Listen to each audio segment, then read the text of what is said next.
We're live! Dun, dun, dun, dun.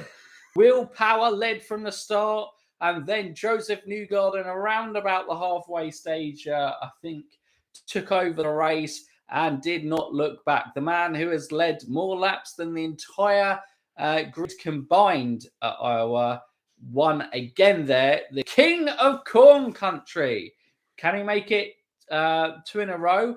And then really start to kind of make indents into the Alex Palou lead. I guess we're going to find out today. Starts lower today. I'll get Stephen to do a rundown of the grid in a second. But yeah, the man on screen now, Alex Palou, championship leader, starts, I think, around 15th today, but looks relaxed because why wouldn't he be? You know, short track ovals, are they Alex Palou's best track? No. Does he still get kind of good results on them? Yeah.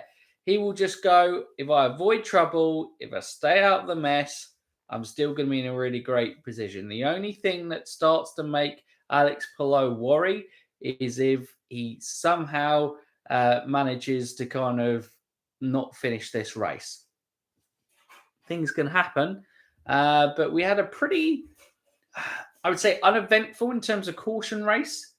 One caution, and that was one error from Rahal, and it wasn't even too big a one, I would say. It's a surprise. Navigated traffic really well.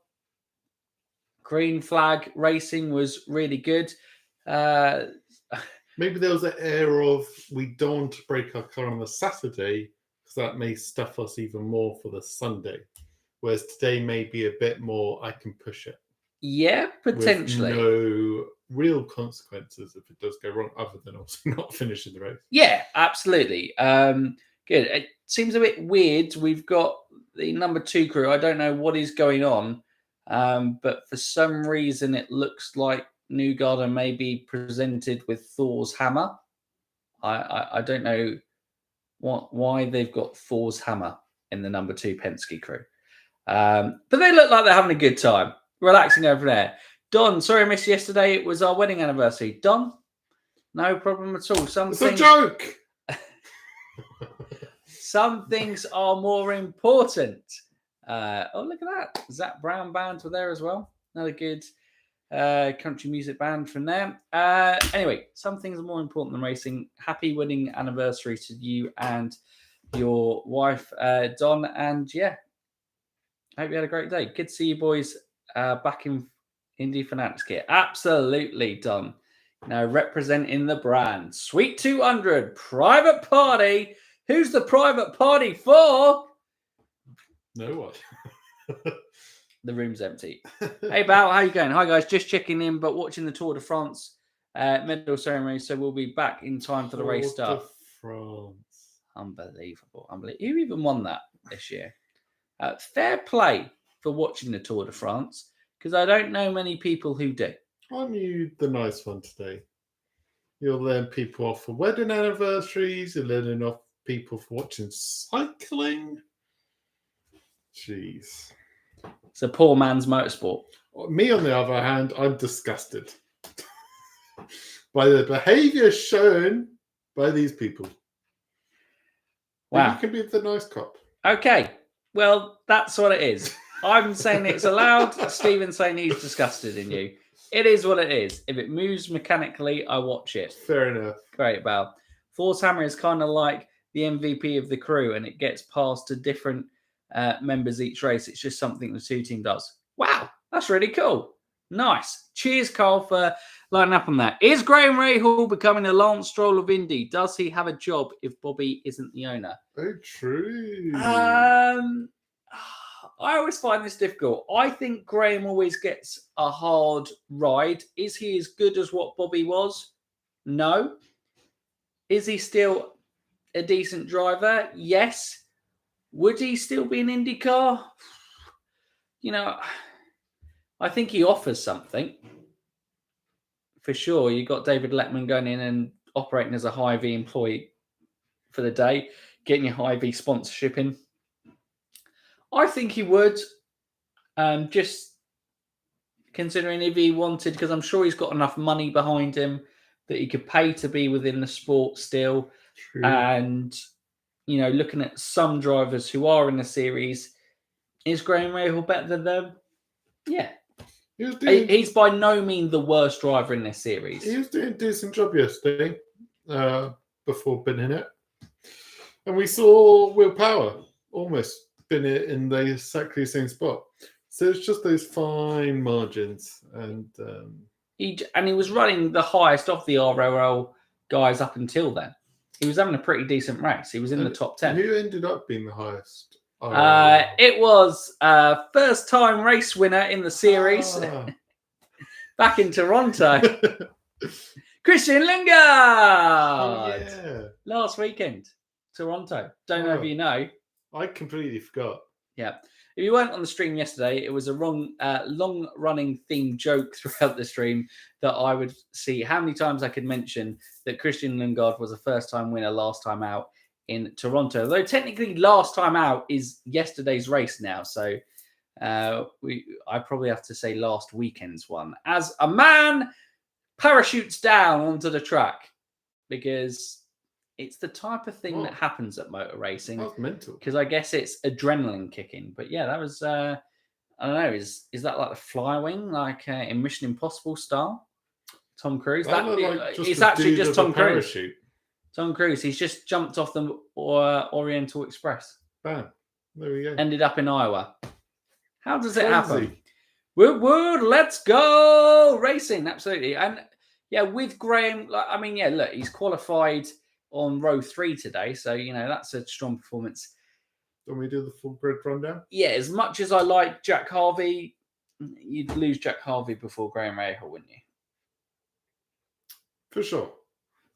Grid run through. Although are we too far away from green flag, we're still going to have nearly 20 minutes. All right, do it when you want to. Green flag. Well, maybe do it when they're going out for their warm up. Yeah, okay. All right, but yeah. How do you think? Who do you think is most likely to pop the Penske bubble today, Pato or Mark Pato? Got a lot more work to do, Pato. Ganassi's don't look as quick here this weekend. Yeah, Dixon had that dodgy first stint, didn't he? His tyres went and he had to pit early, and then that kind of stuffed him to try catch up with the actual running main strategy. Ericsson looked decent. Maybe he's doing all right. I can't remember where he starts. We'll look at that later. But yeah, Pato. He won here last year in race 2. Can he win again in race 2? Look, Aaron McLaren's looked the second quickest team out there. For sure. It was just the fact that Felix and Rossi qualified poorly, but they both ended in around they're in the top 15. I think both of them finished, didn't they? Rossi and Rosenqvist. Which was a good performance. And Rossi at one stage looks like he was just charging up. And then it was the restart, the caution, and he just went backwards. Yeah, was indeed. Takuma Sato on screen, starting 13th. Just in front of him is Alex Palou. Yes, of course. Will Palou make it for another race, an oval race? This is probably the last big hurdle for Palou for an on-track incident. You never know what goes wrong, but yeah, ovals do tend to be a riskier one, especially when you've got 28 cars on, these short track ovals. They're the ones that do have the most risk. Obviously, we've got Gateway to go to, but yeah, this is Newgarden's going to have to be near perfect for the rest of the season. Yeah. Even if he wins every race between now and the end of the season, it's not enough. So he needs Palou to drop points. Big time. Yeah, he needs a retirement because Palou isn't going to finish below the top 10 on pure performance. No. He's too good a driver, especially on road and street courses where he's just looked unbelievable. Guy had half his front wing about to tear off. And he still finished second in the race. Around the streets of Toronto. Like, nothing stops him unless Is that Elio's he son? has an incident. Could be. Or is it just random fans?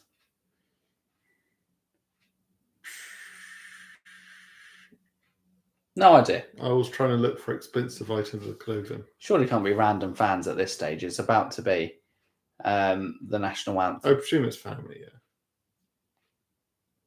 Will make a lot of sense. This is not a big track, but still almost 30 cars gives bad Las Vegas vibes. Yeah, I get that. But we managed it pretty well yesterday, to be fair. But you do get that feeling if something goes wrong, a big pile-up could be a very big pile-up. Jason Miller, hello! Who's got their corn? We've got the corn! Steven, is it time? Dun, dun. Is it time to show the corn?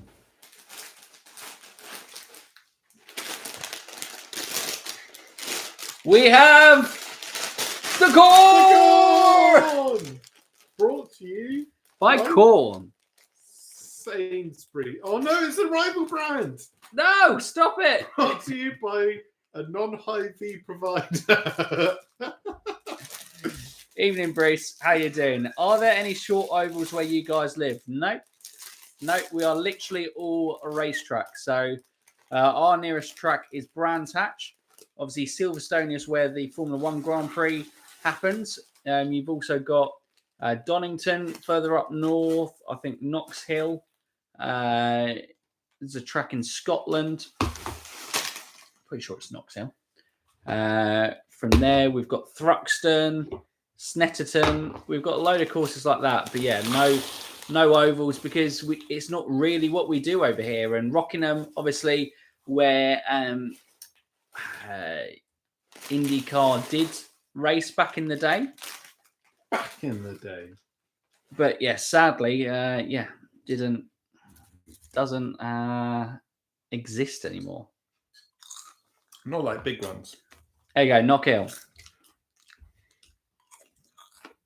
That is one mean track for sure. I've got an ear of sweet corn ready to go. Amazing. Corn. Colton needs a haircut and a win. True. Is Rockingham still open? Sadly, no. I think it's turned into a bit of a car park nowadays. But yeah, no good for now. We got the flyover ready to go. IndyCar race at Brands Hatch would be epic. It really would. And obviously we would cover it for you because we would be there. We would be the live NBC team. We would be. We really would be. But sadly, I just don't. It didn't really make sense for IndyCar to come over to the UK just yet. I don't think they would have to properly explode. Yeah. Yeah, it just wouldn't make sense. Team Penske, willpower. Scott McLaughlin, Josef Newgarden. So it's just saying that, Iowa is Penske, or they're just something's happening with Team Penske. They're just going, Team Penske, the most successful team in IndyCar history. Have they reached a milestone or something like that? Maybe.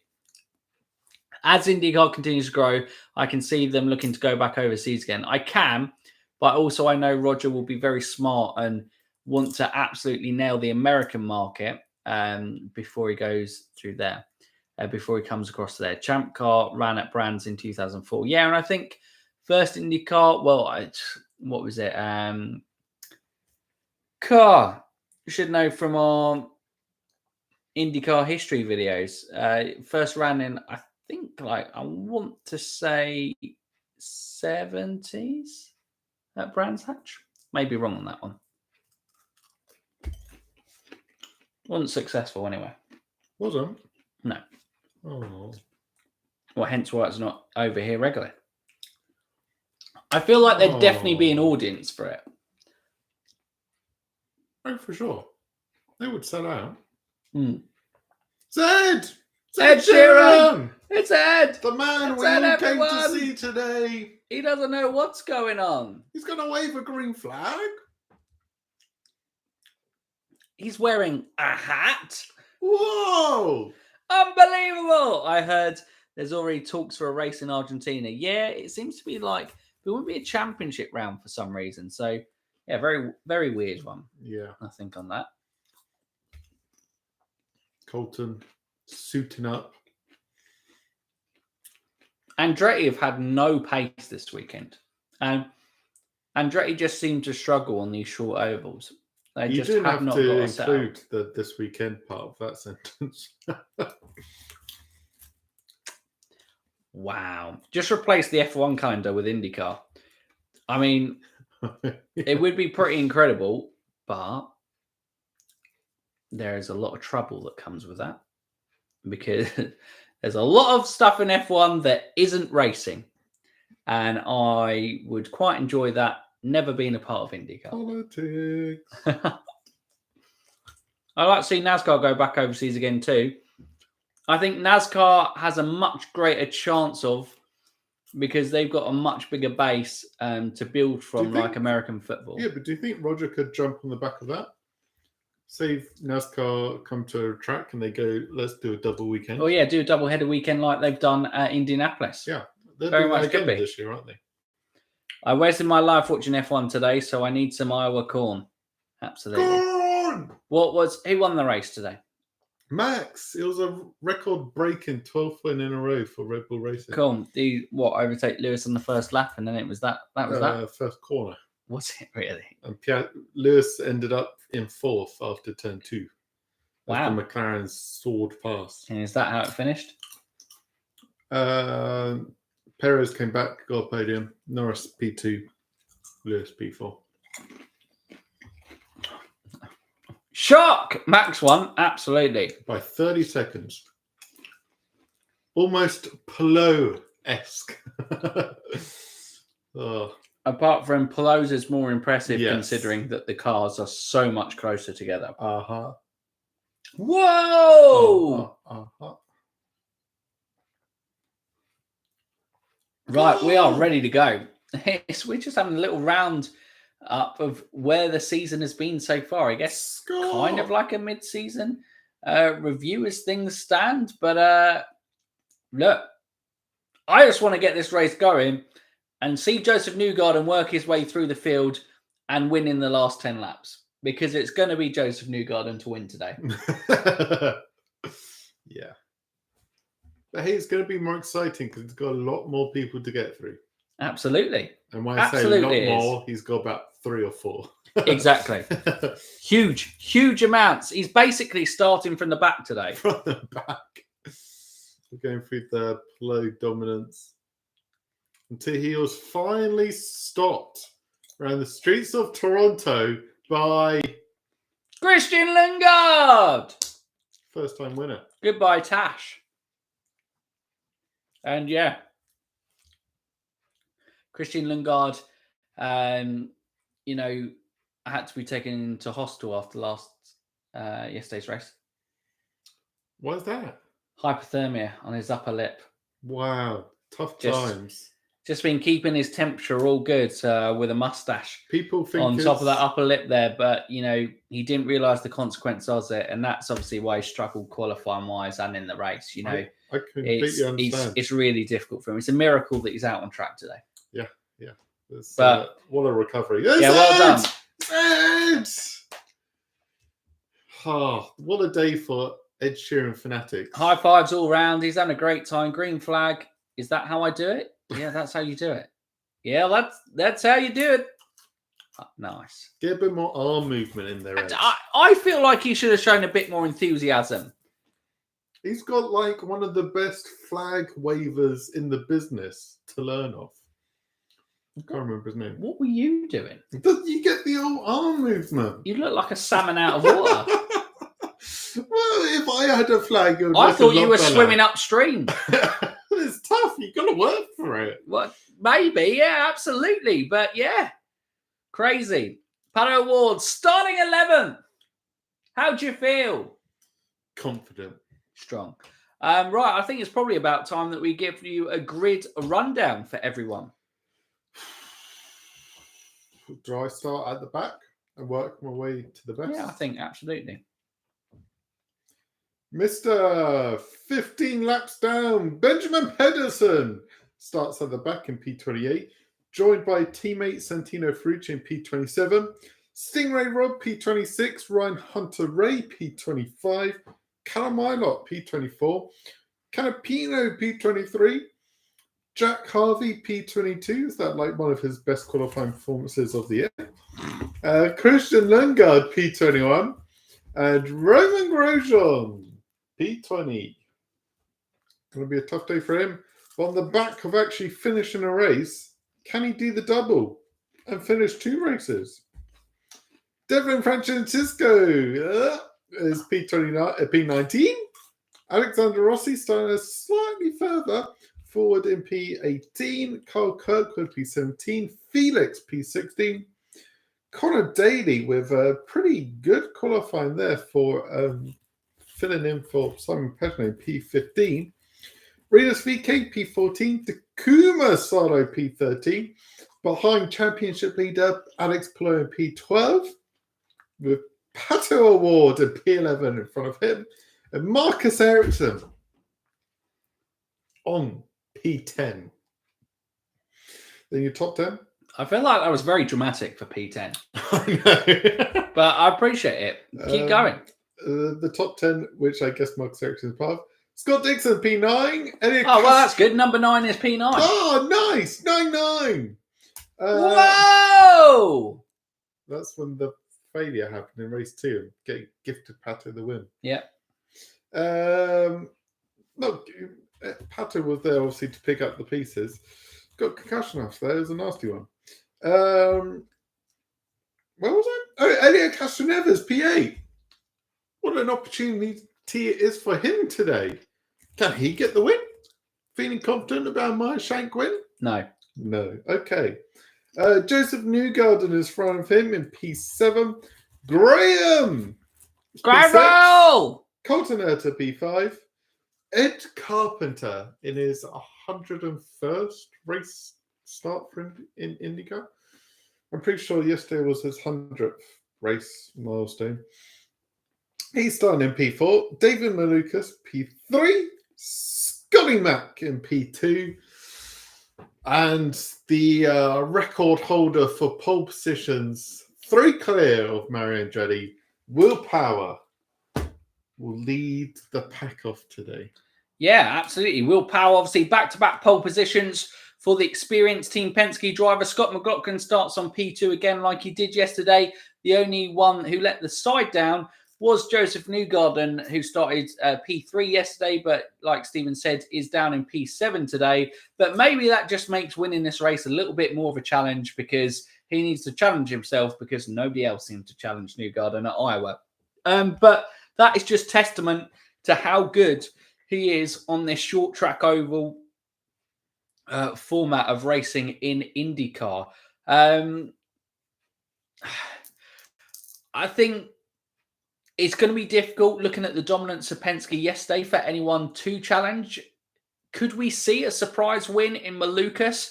We know he's a very talented driver. We know he can put very good races together. Starting on P3 is an exciting opportunity for him to be starting behind Will Power. I think the start of this race, we're going to see yesterday, it's where we saw the big movers, wasn't it? We saw some big early gambles from the drivers. We saw Rossi make up some big positions, didn't we? I think we saw Scott Dixon. No, it wasn't Dixon he kind of made up. It was Ryan Hunter-Ray make up quite a few spaces from there. Throughout the race, we saw people like Carl Kirkwood move up the field rather well. He kind of like found himself a kind of comfortable groove to keep developing in. But yeah, looks like we're riding on Scott McLaughlin. McLaughlin, since he's come into the series, has been fantastic. A really good driver. He hasn't kicked on in terms of his form being good enough for championship yet, but he is ahead of his teammate Will Power in the championship, but behind Josef Newgarden. And, you know, you would say that he is out of championship contention at this stage. But as since his kind of rookie season, he has found, I don't know, more confidence. Is that the right word? Because we've seen some really dominating races on road courses and street courses from Scott McLaughlin. But he seems to have adapted very well to the ovals, whether that be super speedways or short track ovals. I think it's another year where he's learning. He's more consistent than last year, I believe. And I think, he just keeps getting better and better. He will be a championship contender at some stage with Penske. I just don't know when. Today is Lundgaard's 22nd birthday. Happy birthday, Lundgaard. When I was 22, I didn't know up from down, let alone lead a race team. I know, crazy. Greetings, Scott. Great to see you in chat. Thank you to everyone who's along as well. Please, if you jump in, put likes on the stream. It does help for some apparent reason in the world of YouTube. But like we said, we'll always be here for every race, regardless of whether it's 1 to 200. It's Ed Sheeran! Sorry. I only came to see it. We need our catchphrase. What's the race to start? Don't drop the flag! Stephen's gone. Honestly, these gingers, as soon as they see one of their own on screen, get over emotional. He's represented all of us. They can't control themselves. Unbelievable. Here we go! We are going to be leading to green flag like we had yesterday. It is Will Power and Scott McLaughlin in the front row. And Will has a good start, but like we said, plenty of people looking for early moves there. Malukas, I think he's lost out there. Or who was it on the outside? No, Malukas is hanging on to P3 as it currently stands. It looks like Renus VK is potentially making a move. Plenty of guys running the outside and inside line here. Both Pato's lines you making can go through. moves. Well, yeah, Pato. On the inside of Josef Newgarden, he's already up to P6 here. That is a big one. We know that Pato is so good at starts and restarts. It is one of his strengths as a driver. Moved up from P11 all the way up to P7 as it currently stands. So that's good. Alex Palou has moved up into the top 10 as well from starting P12. Elio Castro-Neves, Stephen said, was I confident in him winning? I said no. Dropping down to P12, I can only see it continuing to drop down the list. That's not a knock on Elio Castro-Neves as a driver, obviously legend of the sport, but it is just where him and Meyershank are at this stage of their careers. But yeah, quick rundown of the top 15 to kind of make up for those spots. Will Power, P1. Scott McLaughlin, like the early stages of yesterday's race, is running with him up top. Ericsson is up into P3, did manage to get past David Maluka, so good for Marcus Ericsson there. Newgarden up to 5th. So he was able to make up a couple of spots along with Pato Ward's charge. Ed Carpenter is P7. Colton Herter P8. Dixon, the number 9 car, is still in P9. Alex Palou, the number 10 car, in P10. And Graham Rahal is in P11, dropping outside of the top 10. Hello, Castro-Neves, like we mentioned before, in P12. Renus VK was looking strong. I think he was ambitious with a few moves, but then seemed to lose out. Actually, no, that is a lie because that was Ed Carpenter who was running that far up in that livery. That's what confused me. But yeah, we're just going to get a replay of that start from Pato Ward. So it didn't actually look like a great start from the beginning, but he just kind of found, I don't know, a draft, and then he found that outside line. And as always, here, Pato loves the outside line at Iowa, and that was amazing. What did he take? About 3-4 cars in that? Then decided to go again. Just felt so comfortable in that corner. He just had so much more pace than anybody else. I don't know if he picked up a little bit of the draft and he was just kind of in a little bit of an aero hole there, just kind of a little gap where the air was punched in front of him. But yeah, bang, flies around the outside. Oh, fantastic. Tight, though. It was tight, but fantastic. High risk. Don't know who was that, just closing it up. Yeah, absolutely flying. If Pato was going to have a shot at the win today, he needed to make big moves at the start, and he's done exactly that. And it was smart play from Josef Newgarden there, because if Josef Newgarden hadn't been running the high line, Pato would have sailed past him as well, I'm pretty sure. He just lost a little bit of momentum having to change his line from outside to inside line. From there, very professional start. Thank you, Don. Or is that the drivers? If it's the drivers, yes, it was a very professional start. All clean from there. If it was us, thanks. What's up, fellas? Great to see you in chat. Chadwick, I foresee big shake-ups at MSR this offseason. Let's be fair, Elio's 21 win wasn't a fluke, but it wasn't atypical. Agreed. He's something a little bit different at Indianapolis, as he has been his entire career. Pato is something else. Absolutely. And like we were saying yesterday, the last few races, we are starting to see, it was back-to-back podiums for Pato. We're starting to see the Pato Award that we're used to seeing perform in IndyCar. Pato! There was a little bit of rashness early in the season that we weren't used to seeing from him. I don't know if he was just going, I feel like I've got the ability to challenge for a championship, but frustrations with the team a little bit, as well as, just taking too many gambles too early, as it wasn't necessarily panning out how he wanted. But he seems to have stepped back, calmed down a little bit, and again, proving in that Arrow McLaren car that he's a fantastic driver and he can be challenging right up there with the best, fighting wheel to wheel with them with his ninja hands. Lap 14 of 250. Like I said, clean start as we watch a replay of that start again, focusing on Pato Ward. Was definitely the best of the starters they were in that kind of focusing front on grid. Marcus Ericsson, who had done Pedersen's a lap down. They were focusing on Marcus Ericsson at also a pretty incredible start. Wait a minute, it looks like Pedersen wasn't the first lap car.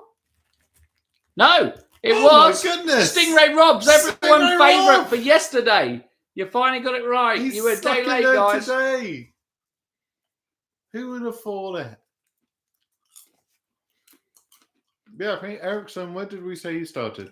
I think he made up about four positions as well. Okay, fair enough. He may have started P8, something like that would make sense. So +5. Exactly the same as Pato's, yeah. Great start from the Swede. Probably Chip Ganassi's best hope today to nab the win off Penske. Yeah, interesting one, Scott, in chat about McLaren not seeming as focused. I always describe them as the social media team. They're very up and down, although it does seem in Formula One they are kind of getting their act together. It seems like the car is now kind of pulling together and they have a very quick race car within that format of the sport. It's just very difficult to compete with Red Bull and Max Verstappen as it currently stands. Oh, did Marcus jump the start? Rossi was complaining about that in his podcast. Very interesting. I heard that Ericsson's quite a fiend at it, but I think there's somewhere in the rules that you're allowed to overtake before because as soon as the green flag's waved. So I think there's a loophole in the rules that means Ericsson can just go flying off the start and exploits it. Not very in the sportsmanlike, that's the word. And just a bit like yesterday's race, Herta was in the top 10 and now seems to be dropping back from there. He's P10. Alex Palou has moved his way up, started P12 today, and he's moved his way up to P8. Scott Dixon's P7. Pato Ward 6, Newgarden 5, Malukas 4, Ericsson 3, McLaughlin 2, and Power 1. And it does seem a little bit, other than obviously behind, but at least at the front, seems a bit of a repeat from yesterday. Will Power goes off into the distance. McLaughlin goes with him, and then there's a little bit of a pack behind that. But they have obviously caught the back end of the field, caught it very quickly again. Newgarden on Malukas on the inside. Just take P4. Making light work of this for sure. He is just so good and so comfortable around here. I believe that on the restarts, it's more allowed. On the initial starts, no so. Okay. Newgarden 4th. Yep. He's just doing what Newgarden does here at Iowa. I said, was there anyone who could stop Penske's today? You're going to need some cautions because they just look absolutely, together as a team. They just have set up nailed. The drivers are performing at exceptional standard as well. And it just seems inevitable. He's already up to P4. Josef Newgarden will be winning this race as it currently stands. That's my prediction. Thanks for watching. Lap 25 at 250. Indy Fanatics Watch Along. See you next time. So, now that we've decided who the race winner is going to be, let's spend the next 224 laps just talking absolute nonsense, as we usually do. I just remember when Jay New trounced the field in 2016 with Little Fancy Dead Come to Racing. Yeah, Newgarden on the inside of Ericsson survives just about up into P3. So Penske 1, 2, 3. It may have taken him 27 laps, but he has repeated the feat of where he started the race yesterday. Yep. Oh, Scotty Mac possibly looking to take the lead of this race. He's got to get as far as He's got a good run. Joseph. He's got a good run. Willpower just hanging on the outside line, though. But surely Scott McLaughlin's going to have another run coming out of next lap. He's got some lap traffic. May kind of open up an opportunity here. Or Willpower can use it to his advantage as well. But yeah, the longer these two are fighting and get held up by traffic, the sooner their man, Josef Newgarden, can just rock up. He's already there. He's already lurking. He's already within 1.5 seconds. I can see him. He's right there. He's getting back on these two. But Scotty Mac going to make the move stick? Is he? No, side by side. Yeah, he's going to make it stick. Traffic in the way. He's going to hold the inside line.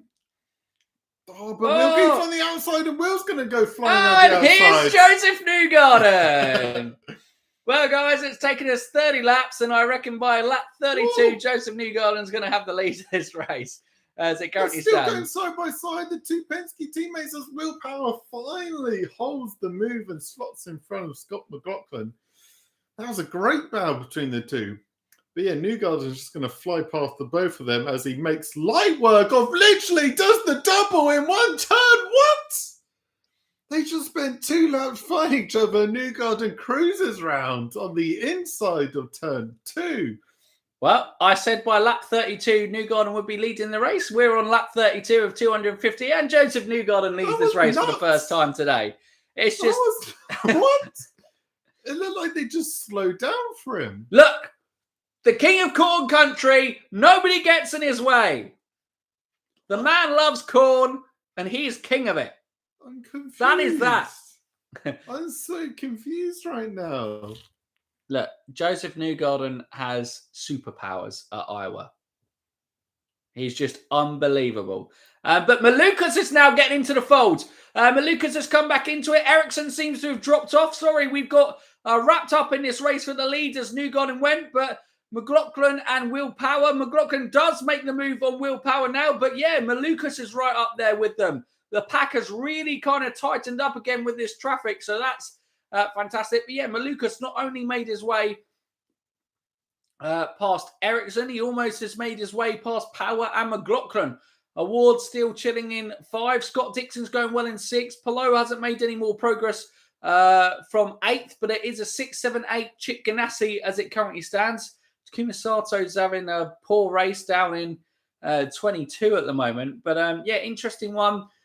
Commander Claude watching Augustin Canapino's on board for the race. And that is Malukas. He does make the move on Willpower. I don't know if he seemed to, at the end of stints, lose it a little bit. He hasn't brushed the wall this time. Near the end of a stint, though. Yeah, I have no idea. But yeah, Willpower has got nothing. He is going backwards.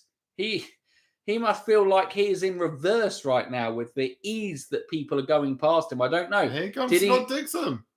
Did he defend too hard against Scott McLaughlin and take too much out those tyres? I don't know. But yeah, it's a real difficult one. But yeah, Willpower is, started on pole in both races. And Pato's making a move on Malukas. Pato's flying right now into the top 3, but traffic's going to help Malukas there on the inside line. Pato's got nowhere to go, but side by side they go across the start line. Pato with the inside line, but he's got traffic in front. Will Malukas swing around the outside? And oh no, because Malukas runs into traffic. Pato makes the move. P3. We've got the same 1, 2, 3 as we did yesterday, but we're only 9 laps into the race. And we've got the result that we took 250 laps to get to yesterday. All right, that's the white flag. Might as well wrap it up there, guys. Go little Dave, absolutely. Look at this. He just went past both of them like in slow motion. I mean, everyone is in slow motion other than Josef Newgarden at Iowa. I was just so confused. It was a great battle. And then finally, Will looked like he had survived.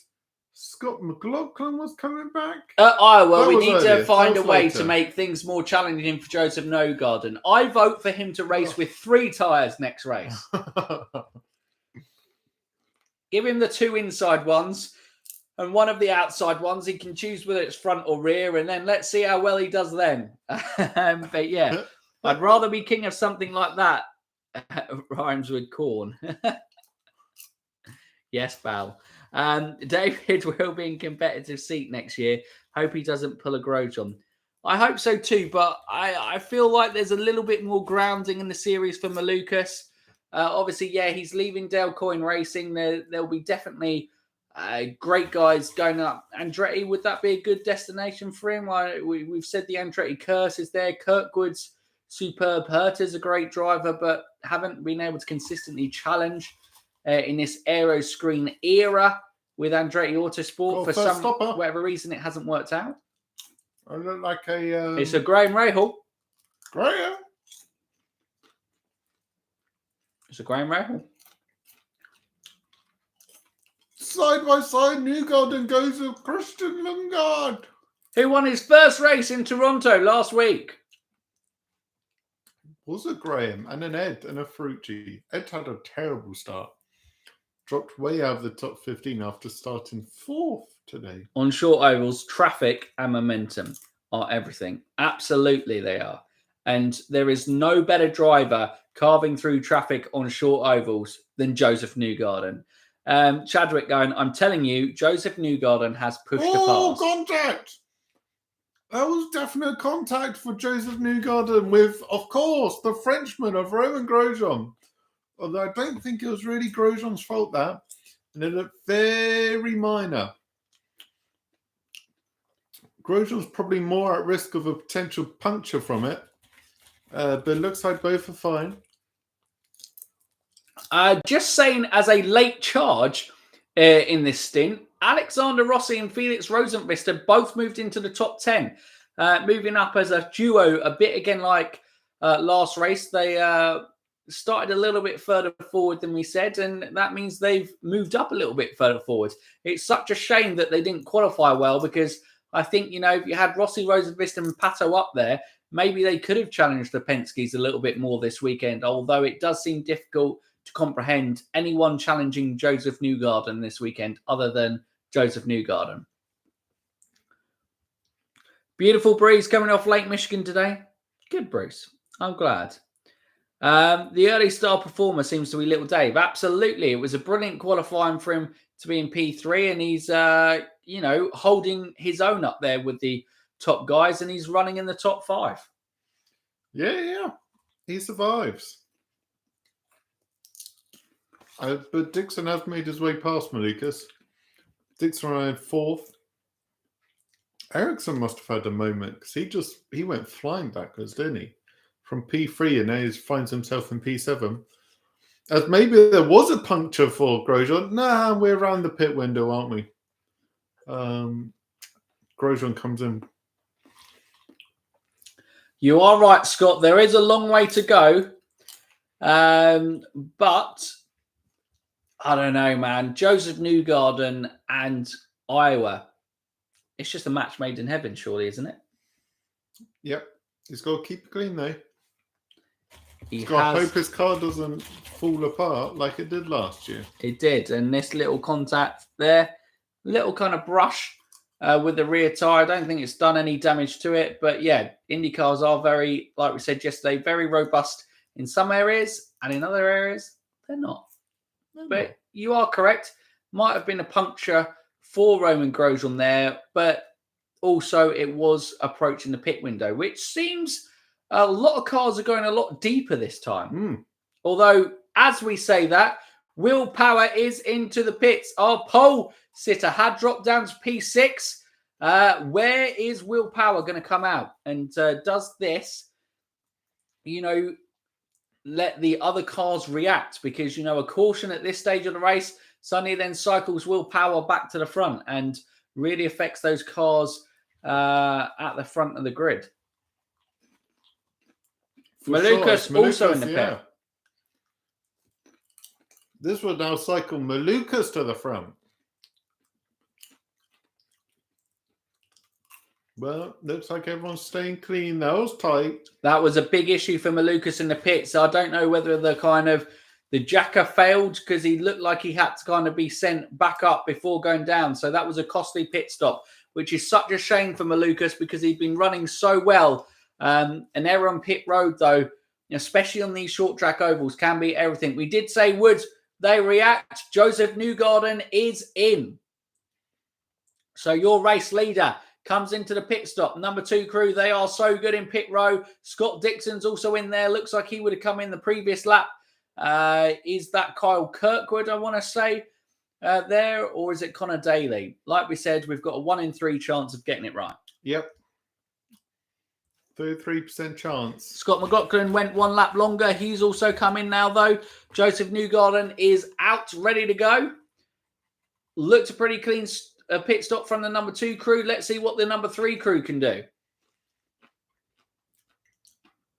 Fairly good, taking on a fair amount of fuel.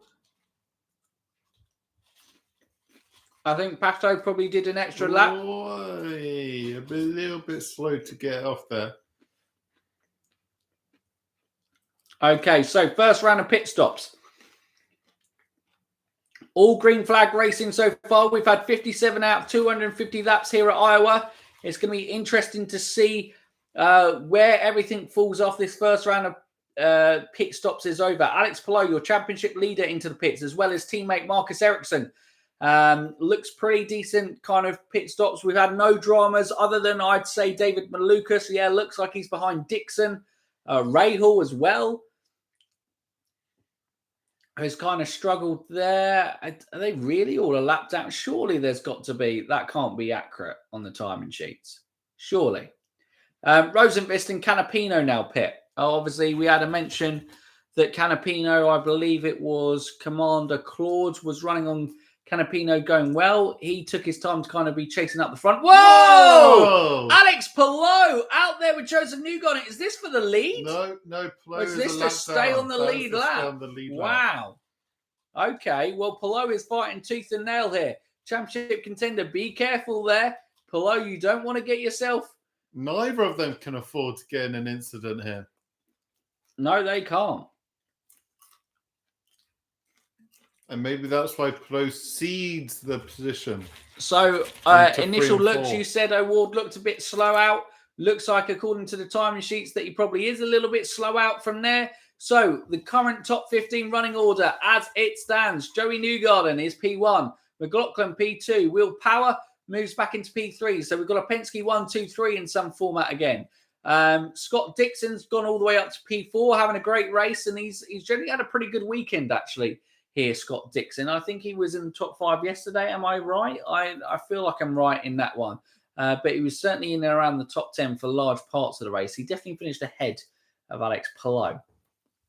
I don't know if it was P5 or P6. Oh, yeah. He just nabbed him, didn't he? I think it was P5. Yeah. But Graham Rahal moved up into P5. All those Graham Rahal doubters, he's putting in a very strong, solid performance. He'll be hoping that this time he doesn't tag the wall. But like you said, it's fine margins at the end of stints that can really make things difficult.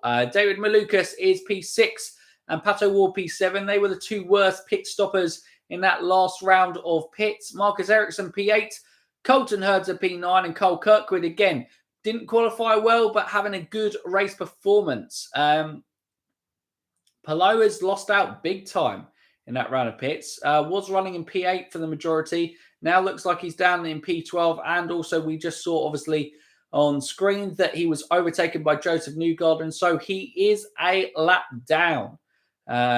So he will need a caution, realistically, to put himself back onto the lead lap and some cause issues. How low can Palou go? But hey, Palou's coming back. Maybe Palou does find a way to fight back onto the lead lap. And we said Will Power had made it back into the podium positions, but Scott Dixon, P3, he's still not counting himself out this championship race. He is doing what Scott Dixon does, but Scott Dixon has built a career on consistency. Yes, he has the capability of winning races, but he is the one who consistently finishes in and around that top 5 position. The problem is Alex Palou won 4 races out of 6 in the past few weeks, and that has put him in an incredibly commanding position within the championship after the Indy 500. So, Palou has unlapped himself. The pace that the Spaniard is carrying is outpacing the king of corn himself, Josef Newgarden. Feels like only a matter of time, though, before he is lapped again. He's going quicker. He just unlapped himself. He is. Or maybe Joseph's just not going there.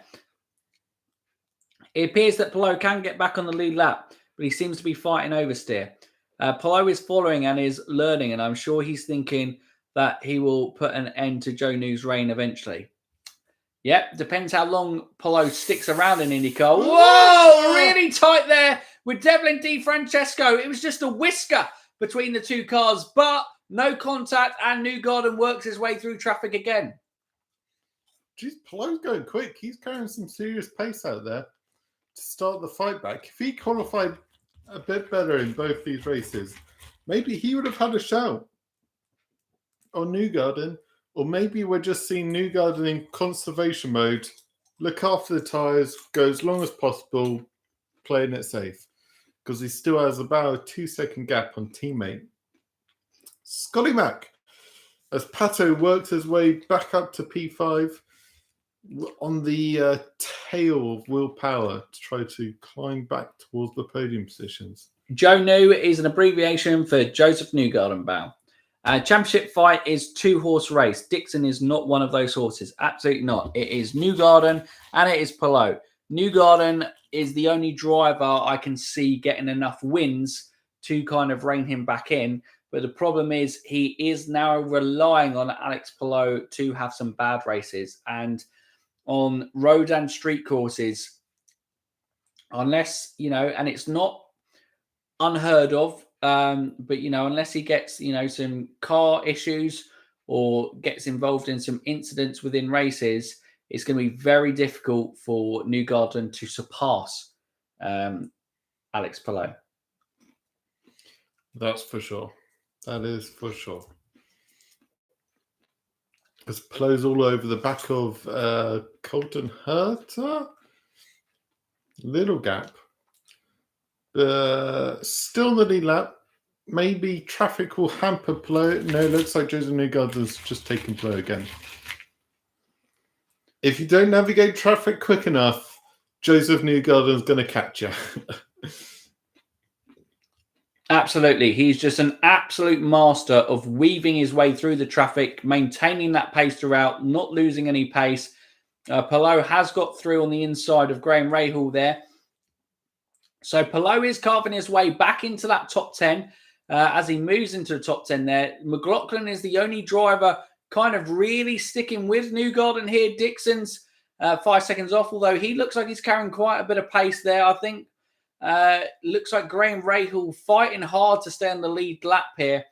That's maybe caused Josef Newgarden a little bit of trouble. Looks like Grosjean, though, is having a very good run in this stint. I've noticed he's made up a few spots here, so he's now sitting on the outside of the top 10. Carl Kirkwood is in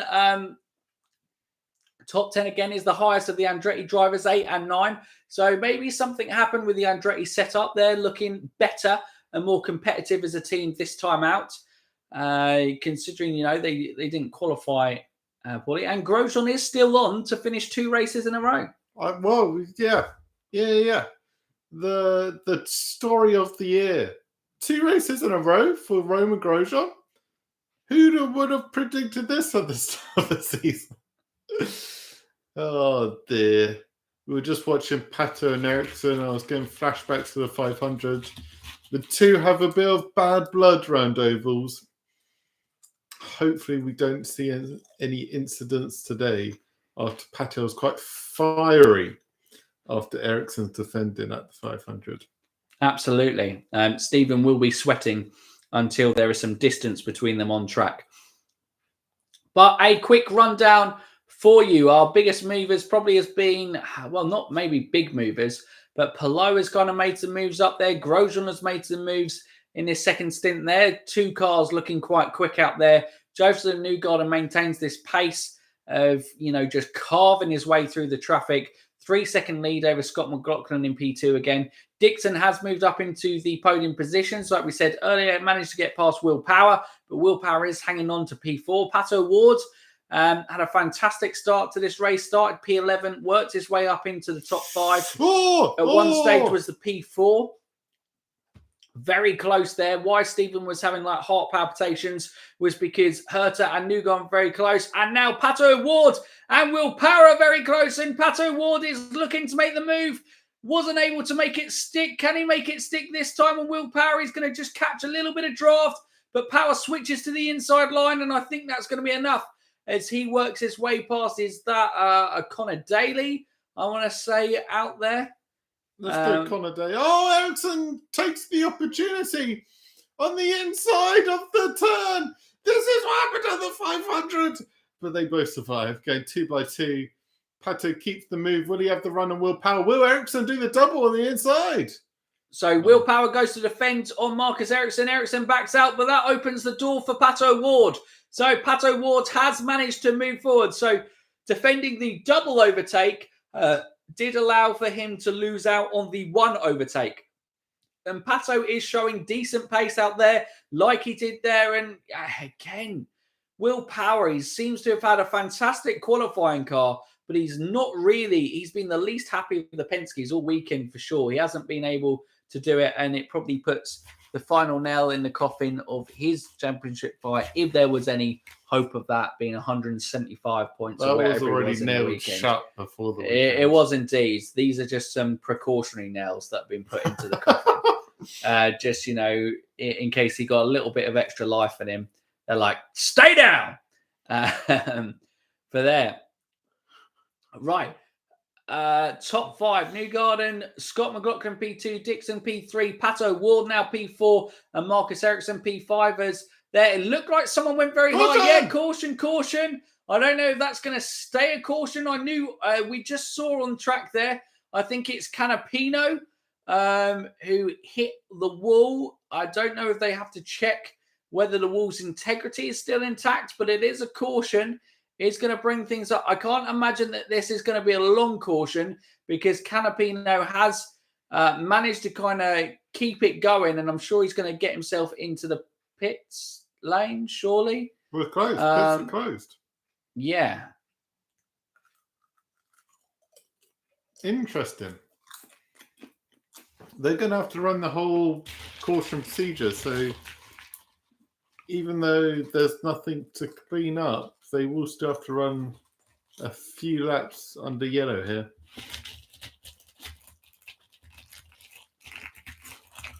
All those cars who are a lap down at this debris check, do they get the chance to overtake? Surely not. Surely this will be quite a quick job. I don't know. No, in IndyCar, they probably will do the wave around. Pocono has had its troubles as an IndyCar track. That's probably why it isn't. But yes, as one of those kind of great 500-mile tracks, it would be really good to go from there. Fun fact, Iowa Speedway doesn't have walls, only safer barriers. Very interesting. Very interesting.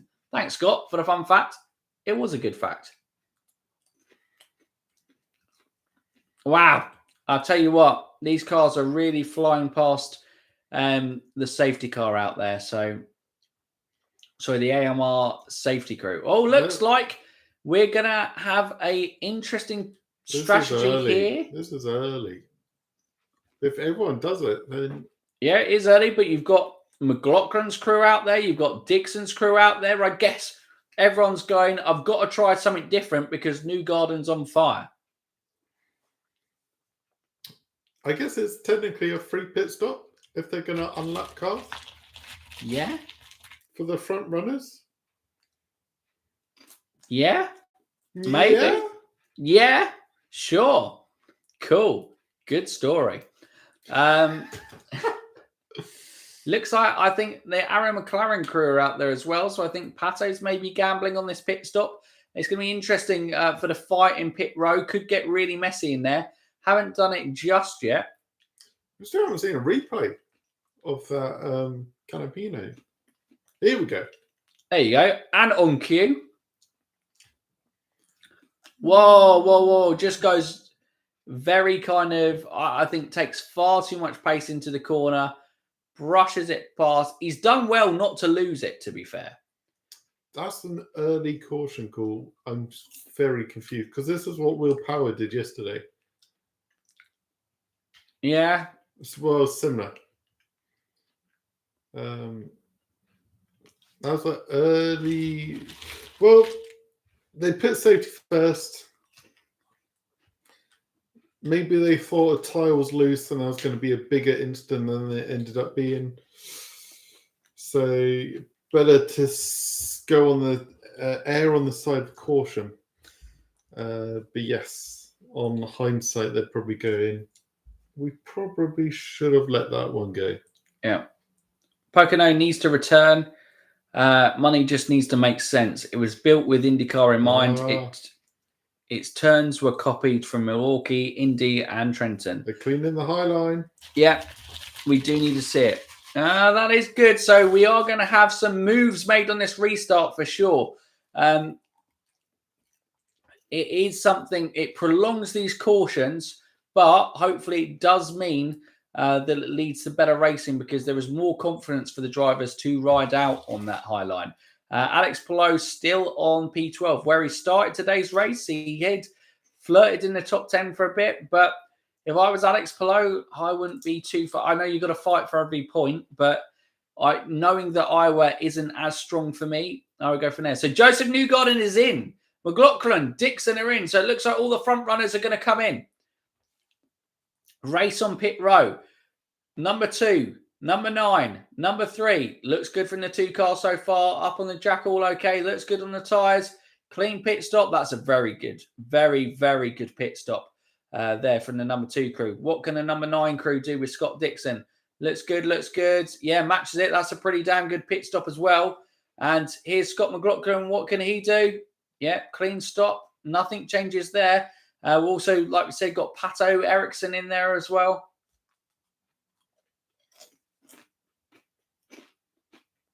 Willpower. Willpower.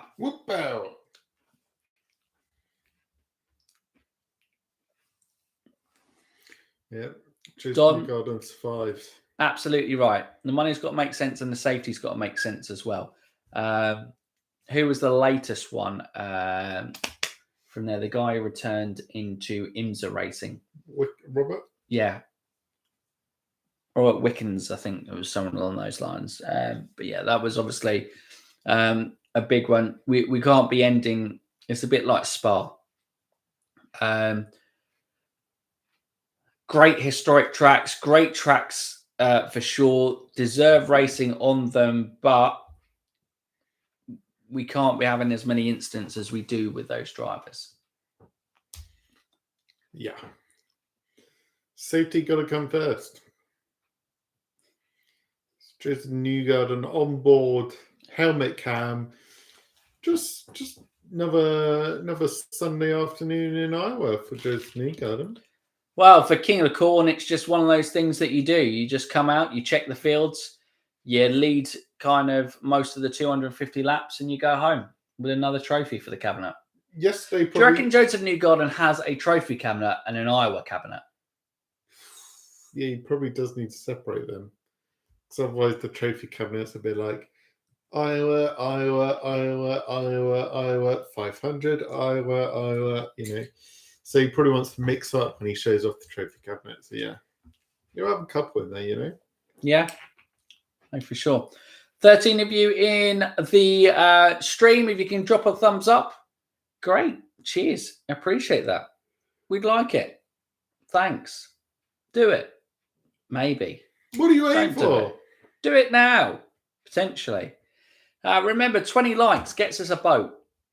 Gets us a boat to Iowa. I know that the boat has not been backed up with streams that we'd even got to spaceships at one stage, but one day we may get a boat, and that's going to be thanks to you. Thanks to your likes. Absolutely. That's all that can be said for sure. Lap 99. Obviously, we've had this caution period. The upper line, as I can imagine, I'm pretty sure they've kind of swept the high line. We're going to be bunching up behind Josef Newgarden very soon. No, look, pit window's open. So we've had a second round of pit stops for these guys. Alex Palou, Felix Rosenqvist on pit row, Alexander Rossi, Colton Herta there. Yeah, interesting. Very interesting to see this second wave of pit stoppers. Well, they got their lap back, and now they're making the most. Looks like Rosenqvist gets out ahead of Herta. That was a great pit stop. Was that Rosenqvist or was that Rossi? Again, confused. Highlights again from Carrie Underwood. This was yesterday. This was yesterday. You do need a boat. You live on an island. That is true. That is true, Scott. 30 likes gets you a bath to sail in it. Absolutely. Is that Brown Band? I'm guessing that they were today. Ed Sheeran. It is Ed Sheeran. Whoa. Look at this. Highlight of the race so far was the green flag waving from Ed Sheeran. It was such a magical moment, and I'm glad we could all watch it together. You gingers are unbelievable. A moment of real IndyCar history right there. If it gets more bums in seats, that's all I care about. But yeah, gosh, surely we're going to be wrapping up this caution soon. Surely we are. I guess that is the only frustrating thing. Yeah, there it is. Pace car's in. So we're going to be backing up. We're on the back straight. Josef Newgarden's going to be backing up that field. So the grid as it stands is Newgarden, McLaughlin, Dixon, Award, Ericsson, Power, Kirkwood, Malukas, Grosjean, Rosenqvist rounds off the top 10. Herta 11. Rossi 12. Looks like we're going to have to go another wave around. I don't think the rest of the pack caught up to the field or hadn't quite sorted themselves out. So we're going to have another lap under caution. We'll go green on lap 104 here. Gives me a chance to finish off the top 15 though. So Alexander Rossi P12. Palou lost out in pit rows, gone down to P13. Castro Neves P14 and Lundgaard 15. As the points stand, what does that do for Josef Newgarden in the championship? I think it's going to be 70 odd. Sounds about right. Yeah, let me have a look at it. Stephen, entertain. Well, I think we're about to go to green, are we? Are we still being waved round? Yeah, that's very true. Why am I doing this now? I think we're about to go to green. Josef Newgarden. No, it's another wave round, is it? That ain't race pace. It could be. No, it's not. We've got time. We've got time. IndyCar wrap. Live championship standings as we go. One more lap around. One more lap.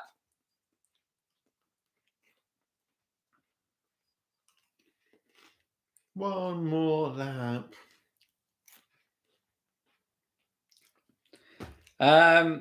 No, doesn't tell me live standings. Josef Newgarden was 98 points behind going into this race, though.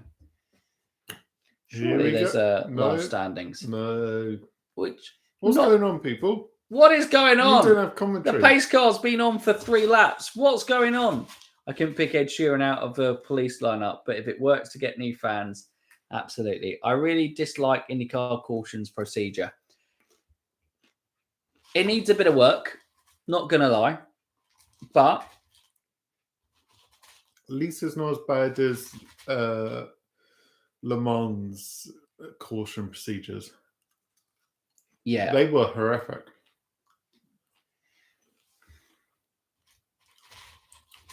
I wish you had an hour just sitting behind the safety car.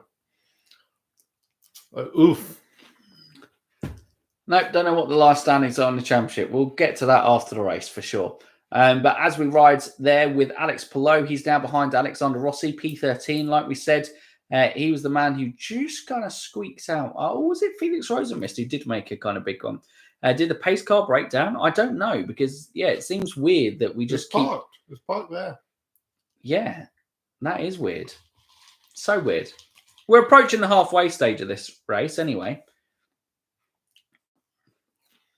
And are we lining up this time? Now we are. This is it. Josef Newgarden is going to lead us to green. Green. Go. We are racing again here at Iowa. Willpower on the inside of Pato. Marcus Ericsson on the outside. Pato's been left in the dust. Can he make a comeback on that for sure? But Marcus Ericsson moves his way up into P4 behind teammate Scott Dixon. Has there been any other big movers? Alex Palou looks like he had a good start, jumped to position up in a couple of positions there. Scott McLaughlin on the inside of teammate Josef Newgarden. Newgarden goes a bit squirrely, a bit sideways. So close, but he regains the lead. I thought he was almost going to lose it there. Almost, but not quite. Anyone to challenge Josef Newgarden is exciting to see. Scott McLaughlin knows that these restarts are his best chance to get any sort of kind of pace behind. He's been the bridesmaid all weekend, Scott McLaughlin. He's driven a fantastic race, but it's just been difficult to compete with his teammate Josef Newgarden. But he's competed right there at the start, but has Newgarden already weathered the storm? McLaughlin had his charge. Is he going to be able to get close enough again? And talking about teammates on teammates, it's Marcus Ericsson on Scott Dixon. So this would put Marcus Ericsson up into the podium position. He has a point to prove. Believes he should be a pay driver in the series. And he is determined this weekend to finish ahead of his teammates on track. He is P4, not podium position. Oh, because Willpower had somehow managed to kind of move back in the podium positions because it's a Penske 1, 2, 3 that I somehow missed in terms of it. But interesting there. Jonathan Green, Callum Ilott keeps moving up. Yeah, good sir. Bus Bro fight. Surely Marcus jumped the start that time. Every time. No one stops him though, so why not keep doing it? Yeah. If you're that desperate, then just keep doing it because you do you, Ericsson. You do you. Here we go. I think we're riding live. No, or is this the replay? It's the live replay. No, right. live is in the bottom right. It's a wrong. Panic over. The lead is not being changed. 114, of 250 laps here. So after the restart, we have Newgarden P1, McLaughlin P2. Power moves up into the podium positions again. Ericsson P4, Dixon P5. O'Ward was a big loser on that restart. P6. Kyle Kirkwood looks like someone has dropped into the pits. Canapino? Not sure. But it is Canapino under green laps. Potentially on there. Dixon now fighting back on Marcus Ericsson's on the inside line. Ericsson's defending on the outside. Looks like he's got to run. Will Dixon have enough going into turn 3? He's riding it hard. I think he's going to have it. As he gets out the exit of turn 4, Dixon has made his way back into P4. Cole Kirkwood sits in P7. Malukas P8. Herta P9. So, the Andretti boys still going reasonably well there within the top 10. Alexander Rossi completes the top 10, though, running well. Callum Ilott, just mentioned there, keeps moving up the field. Incredibly good from him, running in P11 as there. So the two rookies from last year, Callum Ilott and David Malukas, doing incredible jobs being inside the top 10. And, obviously Kyle Kirkwood as well, leading the Andretti team as he has done for a lot of races, actually, this season. Really kind of finding his feet within IndyCar this season, for sure, Kyle Kirkwood. And just as it was noted, Callum Ilott making his way through the field, the IndyCar commentators look like they are giving a special shout out to him. But as we say that, Felix Rosenqvist is lining up the move for sure. Stephen said Canapino dropped into the pits, potentially some extra damage. Yes, it does look like it, because we've got a couple of mechanics' heads in the back of the gearbox there, which is never a good sign if you're a racing driver. Alex Palou, after moving up into P11, moves back down to P13. We said Rosenqvist was looking to get past Ilott. He has made that move.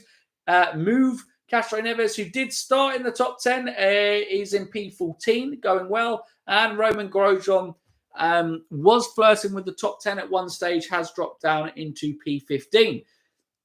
Riding back on board with the on-track action. Looks like Pato's trying to recover after that poor restart. Getting closer onto the back of Ericsson.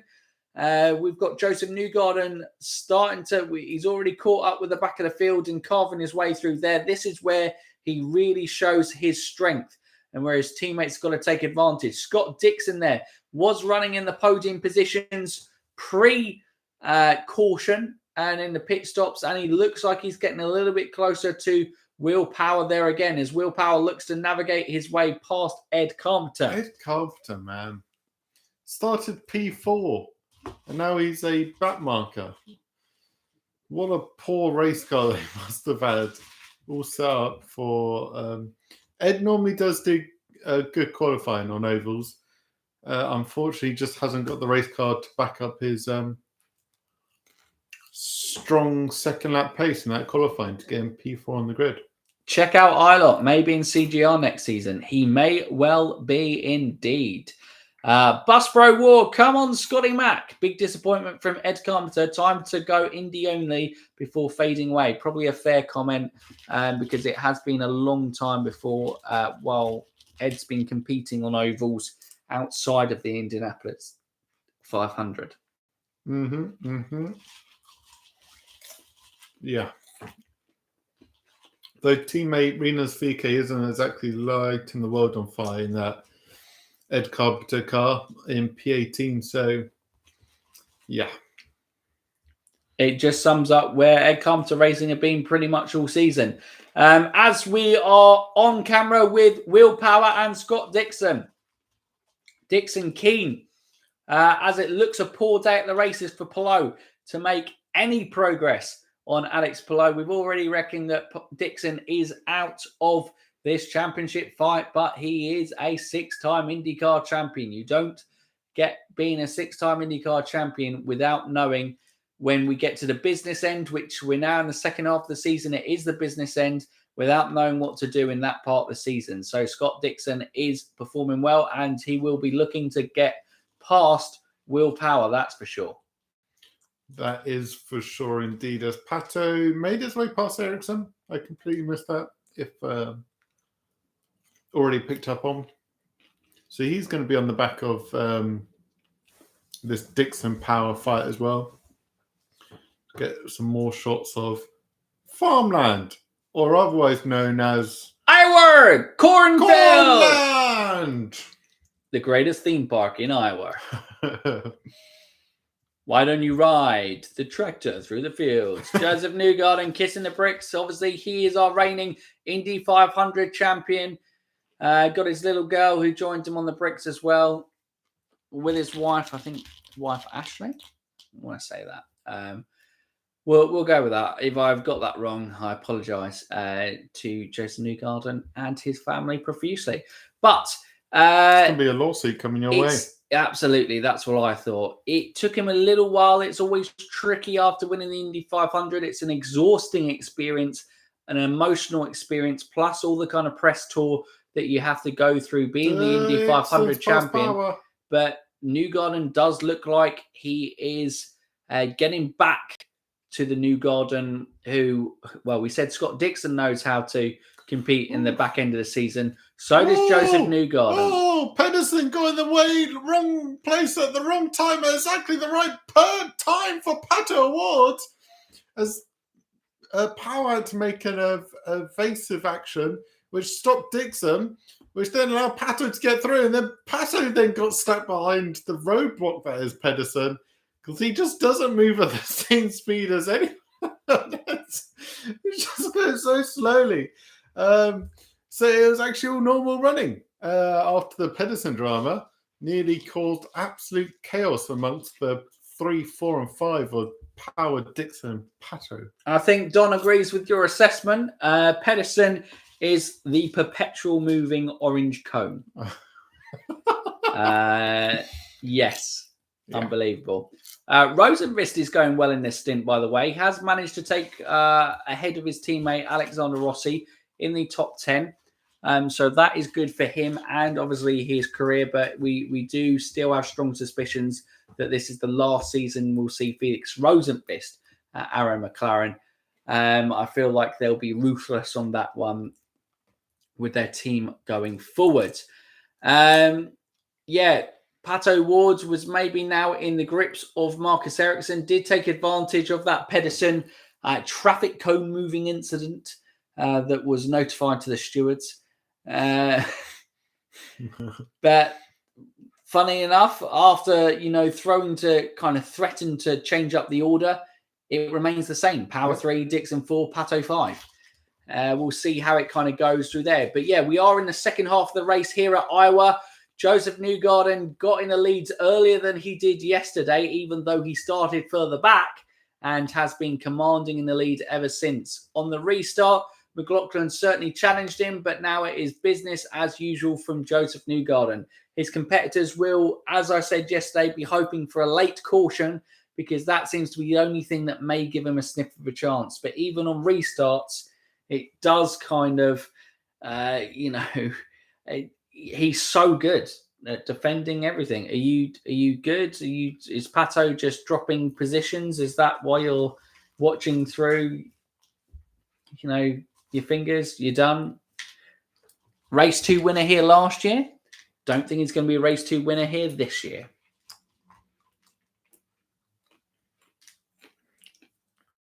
Pedersen.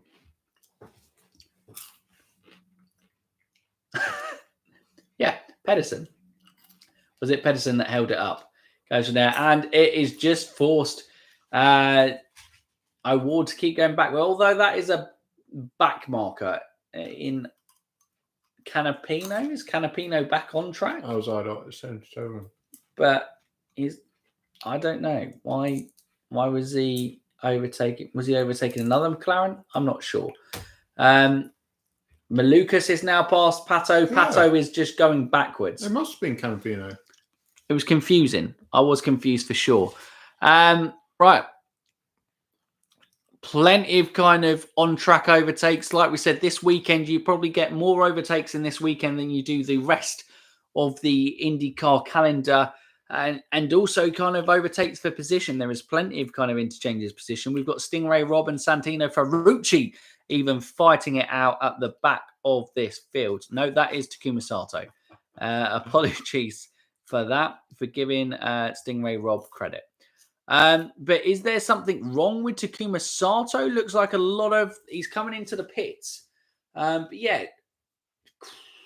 will this be last? Will Takuma Sato become an Indy-only entry? Obviously, he's driven ovals for Chip Ganassi this season, but he's hardly set the world alight. Whoa! Takuma had contact with the wall. Exactly the same kind of contact that Canapino had. This time, no rushed caution. Yeah, it seems a little bit of a strange one, that, in my books.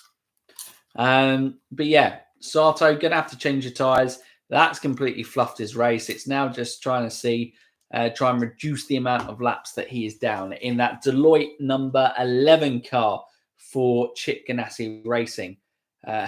Oh, no. Looks like it's going to be a bigger issue than just kind of changing tyres. I think the suspension arm needs to be kind of tested. How funny. Both my IndyCar and NASCAR drivers are second right now. Amazing. Good to see. So hit in one of those less than robust spots. He certainly did. Pato Ward is in the pits, though. Obviously, that makes a lot of sense because he was going one way and it wasn't forwards. So he's certainly trying to take a gamble on there as we are approaching the less than 100 laps mark here at Iowa. Newgarden commanding lead. Power potentially closing in on McLaughlin. Who's going to make some moves in those kind of further up positions? You do rely on a little bit of chaos. Steven said usually kind of race 2, you're expecting a few more dangers, but it's been a very clean race. Yeah. There has genuinely been ups and downs in positions, but the people who've been in that kind of top 10 have generally stayed there for the majority of the race. Alex Palou going in for an early pit stop as well. And that is a kind of strange one as he pitted quite late of the runners, but I guess maybe he's gambling, obviously, by pitting early, the front runners are going to have to cover off, because if they don't cover it off, then it's going to, cost those front runners. So, yep, that's exactly what happens. The front runners are covering it off. You've got, obviously, Pato had worked his way into an early pit stop, but now you've got Newgarden and McLaughlin in the pits too. So now it leaves out, do like the Dixons, Ericssons, and Kirkwoods potentially gamble on track? No, it looks like Dixon's probably coming in as well. Will Power's in the pit stops, Dixon's in the pits. Ericsson and Kirkwood, I imagine, are probably going to just leave it one extra lap. But we now have 100 laps to go at Iowa, race 2. Scott Dixon is there in the pits. Can it be a clean pit stop? David Malukas running a fantastic race today. Can it be a clean pit stop? Fresnel looks good. Looks no issues in pit row as it currently stands, which is always good to see, because you don't want to see a driver's race ruined in pit row. Close between Dixon and Grosjean there, but manages to stay out of trouble, which is good to see. I don't know if that's Alexander Rossi who's got out ahead of Malukas. So maybe Malukas did have some issues there in pit row. Christian Lundgaard, first-time winner last week out in Toronto. I was at the track in 17 at race time. It was 99 degrees. Jeez. Leader in. Things may shake up. Scotty Mack in. Hit one of those less than robust spots. Yeah, we did have... Sorry, I read that comment before. So Carl Kirkwood and Ericsson are now in. Race on pit road between Kirkwood and Ericsson. Looks like it was...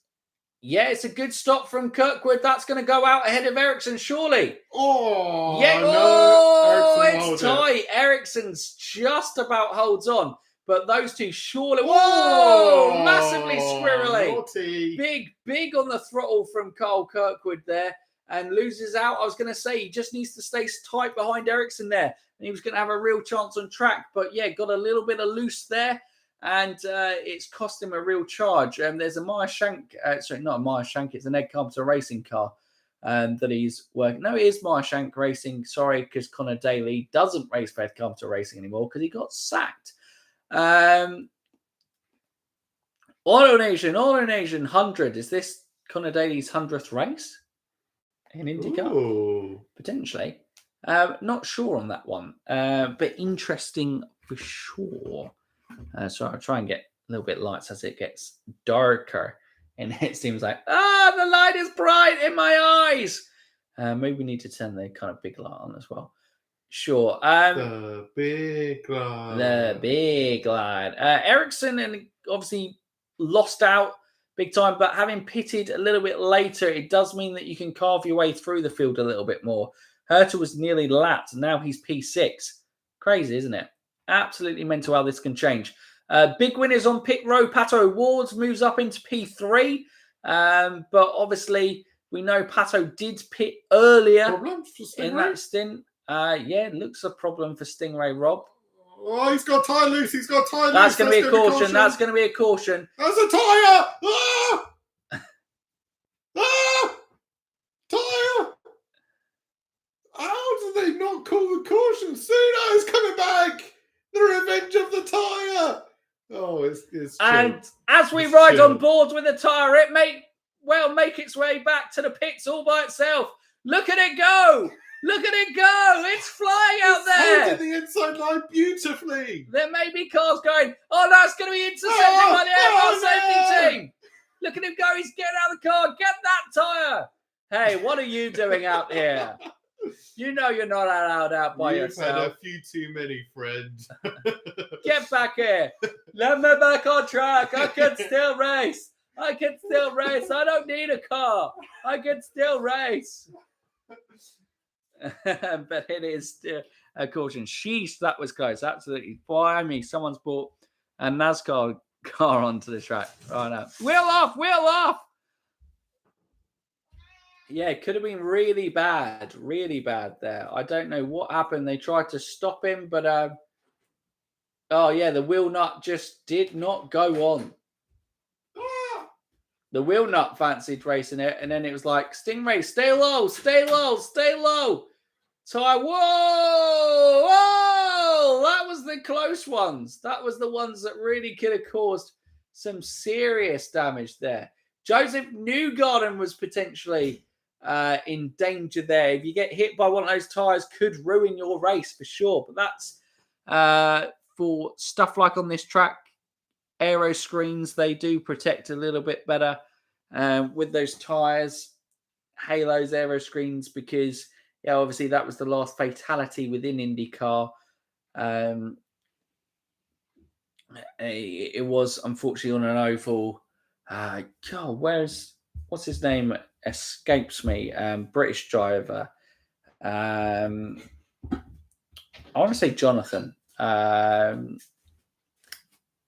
Anyway, mine's gone completely blank on that one. But obviously it was a sad and tragic loss for the sport. Justin Wilson. I knew it began with a J from there. Thank you, Scott. But that's what instigated this introduction of the aero screen within the series. Anyway. So we've had more cautions than yesterday, but fewer crashes. Yeah, it is impressive. It is impressive. That was not Stingray's fault for once. Oh, Don. But yes, it was not Stingray's fault for sure. But that was very close. There were a lot of cars going from there. I presume we've got the outside line being swept again. So I imagine we've probably got another 10 laps under caution before we go green. Then it'll probably be a shootout to the green. Shootout to the finish. One more stop. I got in, everyone. I presume, will anyone dive in? Because everyone was roughly on the lead lap from the old caution. I was going to say Stingray Rob's accident happened at the end of the kind of pit window. I'd say all the major players had pitted. I forgot so it hadn't been happened, 10 laps under yellow, only 5 behind the pace car. Yeah, that's fair. That is fair indeed. Cool. Right, so we have had 163 laps here at Iowa. Josef Newgarden, much like yesterday, has dominated the race. He is king of corn country, and he is Alex Palou's nearest challenger in the championship. That caution does seem to have helped Palou in pit row, as he was kind of back out in 13. He's moved back into the top 10 again. He's in P8. We are getting more pit stops. So I'm going to assume that this is going to be the leaders. No, it is just McLaughlin and Pato O'Ward who had pitted. And also Alex Palou is coming in. And is that Kyle Kirkwood? From there, okay, a few gambling. Pato makes sense because he was the earliest of the other pitters after having a terrible end to that previous stint. I guess it's just going to give a little bit of advantage to kind of work through, but sacrificing track position is always difficult if you don't get the run here. But I guess they're going to anticipate being on fresh rubber, kind of what's it going to be, 10, 15 laps fresher rubber than their fellow drivers further up the field. That's what they're banking and gambling on. So you've got McLaughlin and Pato in 9 and 10. This could get exciting. To make a charge. But I don't know. I don't know where that kind of leads them. But Newgarden P1 now. Power and Dixon inherit the podium positions. So in P2 and P3. Colton Herter, like we said, at one stage looked like he was getting lapped. Now he runs P4. Felix Rosenqvist P5. Ericsson P6. Maluka 7. Rossi 8. McLaughlin 9. Award 10. Palou falls out of the top 10. He is P11. Just showing a replay of that tyre again. Alexander Rossi is the one who had to make the most evasive action for it. Good driving. There is that Connor Daly, I think, also just quick hands, but it's difficult with those speeds. You've got to react, and once you make one movement, you're basically stuck to it. They're going for a flashback here. 105th Indianapolis. Graham Rahal, the Connor tyre. Daly punt. Field goal. I do remember that. That was the race that Connor Daly led the most laps of the 500. It was. It was a great livery as well. That was the Air Force race, wasn't it? That's right, Air Force livery on Connor Days. Not that much faster rubber. Weird. It is a little weird. But I guess, because Newgarden is so dominant, teams are just like, what have we got to lose? Because McLaughlin, Pato, they're not going for championship wins. They're going for race wins at this stage of the season. So they might as well try something a little bit bold. And, well, they're going to be flying. They should be flying right off this get-go. But they're going to have to get past, 5, 6 cars, super quickly, if they're going to make the most of this against Josef Newgarden. Otherwise, they're just going to get stuck in traffic, and it's going to be pretty embarrassing for the gamble. That 2021 crash eliminated 2 of the strongest cars that year. It absolutely did. Graham Rahal was flying, and that probably was one of his best chances to win the 500. Certainly. This kind of racing has no margin for error, whether it's be pre-race prep, pit stops, or strategy. Absolutely. Here we go. Green. So Josef Newgarden leads us to green. We haven't really had any kind of traffic kind of lapping it, so it is messy there. It looks like Herter has made it past Dixon. Rosenqvist made it past Dixon. Dixon's had a poor restart. He's only going backwards there, but there's so much lap traffic mixed into it. Palou is making big moves. Obviously, he made on the pit stops there, but Award has gone backwards. Palou has managed to take both McLaughlin and Award, so at the moment, it's really not working in their favour, but now looks like the Award could be getting past traffic car of, is that Connor Daly, I believe, in the number 60 car. Alex Palou lost out to McLaughlin again. Can Pato find a way past his title rival in 2021? That is yet to be seen. But certainly not the restart that Pato would have wanted, and makes this strategy look a little bit weird, sacrificing that track position. A gamble for the win doesn't look like it's probably going to pay off. But it does mean they will have fresh rubber for the final stop as well. The knock-on effect of having fresh tyres and fuel now is they will go longer than Josef Newgarden. So there's probably eyes on Scott McLaughlin because he is making his way through the field. And if he can get close to Newgarden, he's going to actually have a really good shot on the final stint because of this strategy. He's got to keep going forward. Absolutely, he does. Absolutely. He's been Joseph's closest competitor all weekend. And he's going to make his way past Scott Dixon, who had a poor restart, but is looking to kind of recover himself. So Colton Herter, after saying that Andretti struggle on these short track ovals, is doing a fantastic job out there and is currently running in P3 in the podium positions. It's been a strong drive from Colton today for sure. Yeah. He keeps bouncing. And he's bounced his way to P3 at the moment. Pato finally makes his way past Alex Palou. Hopefully starting his charge, although they are swapping. So maybe he's still struggling to get through.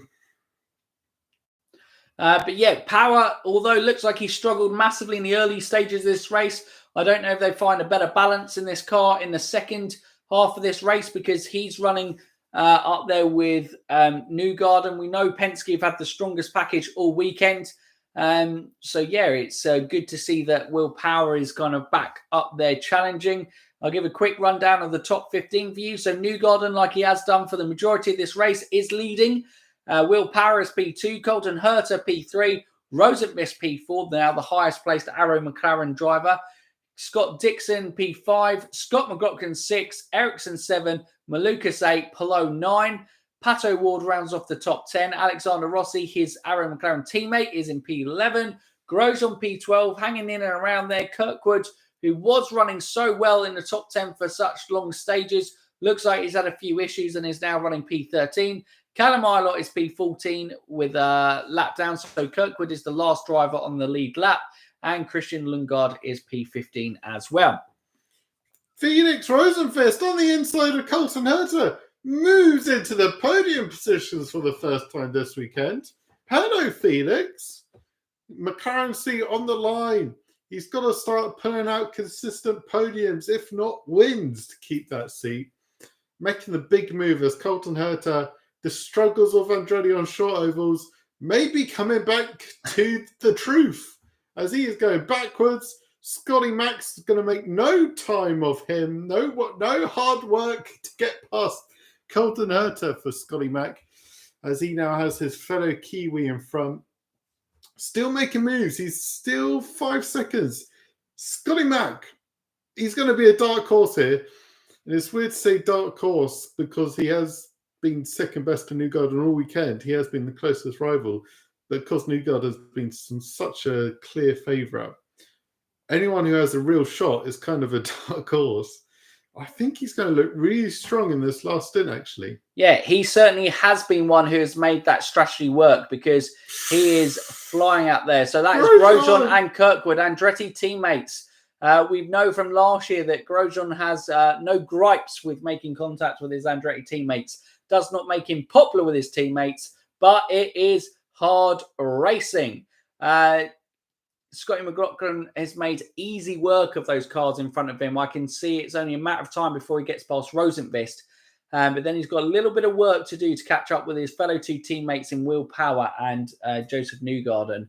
But yeah, I think it's going to be less. He's making the moves up into P3 for this stint. And then I think he will maybe just kind of preserve those tyres, make sure that he can pick the latest out of this group and then go kind of for the last stint, hell for leather. He can afford to be lighter on fuel because he's got shorter distance to go.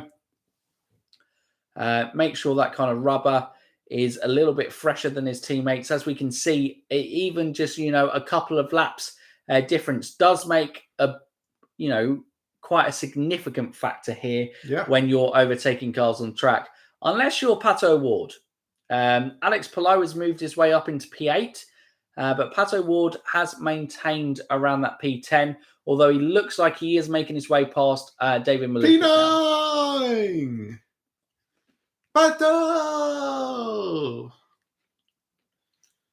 Oh, hopefully that starts the charge. But he's still got to get past the supreme Spaniard of Alex Palou, who he just got stuck behind before and lost all momentum. So that's Herta nearly outside the top 10 after running in the podium positions, because I presume Pato's going to make light work of him. I presume that is just me reinforcing the Andretti curse as it goes. But Palou started in P12 today. He started P7 yesterday. That's now the position he runs in. I'm pretty sure that's the position he finished yesterday. He just does it. Like, he hasn't had a great weekend, but he's still racking up enough points for it to kind of be, a serious threat. When you're struggling with Palou, it's probably if he's getting finishes outside the top 10. It can still all go wrong on these last stints. But, as it currently looks, the strategy is working for Alex Palou, going slightly off strategy to the other cars in front of him. And yeah, he's certainly starting to make light work like Scotty Mac was through there. Although Scotty Mac is struggling to get with Rosenqvist now. I don't know if he's burned too much of the rubber, working his way through the field. But Rosenqvist is hanging on with Will Power and Newgarden. Malukas is in the pits.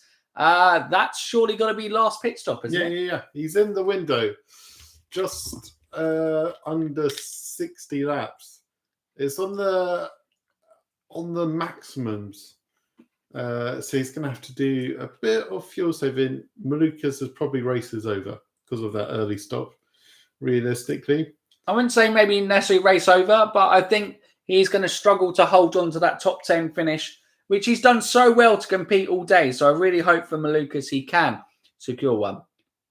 But yeah, it has opened up the pit window. We've now got Alexander Rossi on some green flag racing there. Alex Palou making his way past teammate Marcus Ericsson now as he moves up into P6.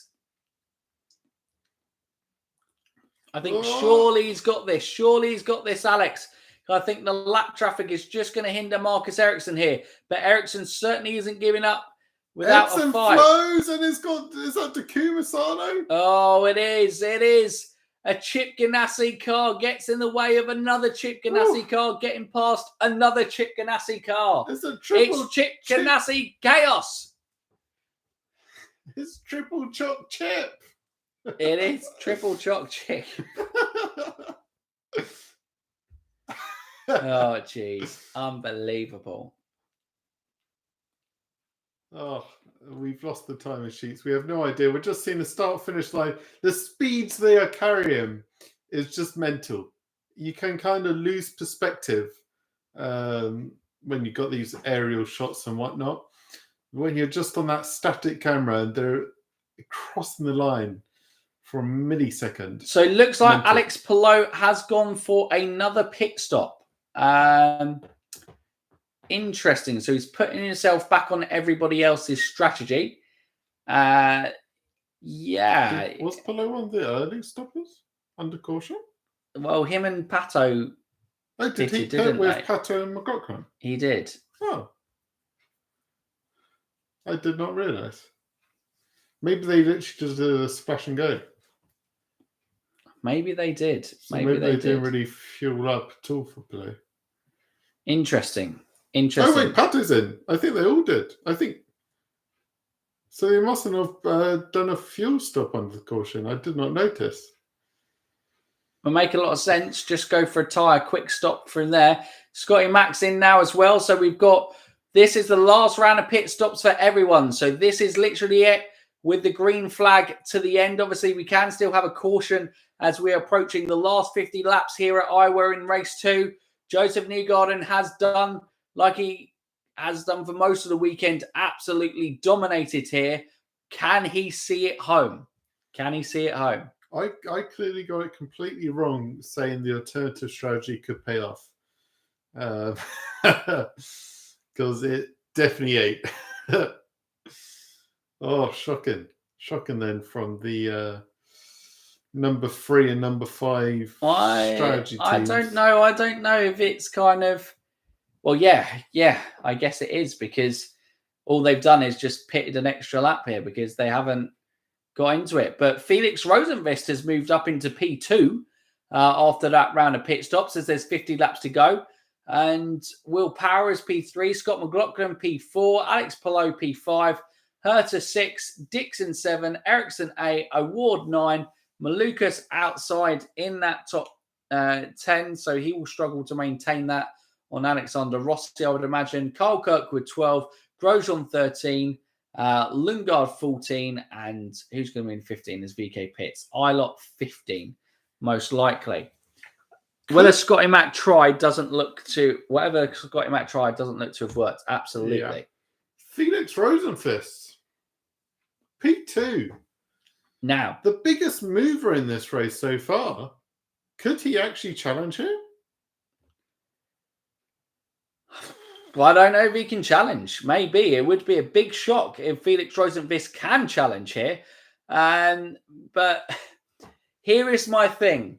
I never get excited with Felix in these positions because whenever I see Felix in these positions, he always seems to crash. Yes. Taking it back to when he was going for his first win. As he's actually going to line up a move here on the inside. Backs out of it. As traffic also slots in on the inside line, allowing Newgarden to cruise around the outside. I thought for a moment there, Felix was going to take the lead. And that's Graham Rahal there, making life very difficult for Felix Rosenqvist. And as Stephen was saying, that, you know, he was right on there, just about to make a move on Josef Newgarden. Well, the move from Graham Rahal has massively cost Felix Rosenqvist here. This is bad. He's eating up momentum. So that's why I don't get too excited. Like I said, too many times with Felix Rosenqvist, because in this position, so much has gone wrong. If he gets a P2, I think it's a fantastic result for him still. Yeah. If he gets a P2. Yeah, that was just, that was painful. He had a real run on Joseph, and then it all completely went to pot with the Graham Rahal traffic. And now Newgarden's put 2 seconds cushion in there.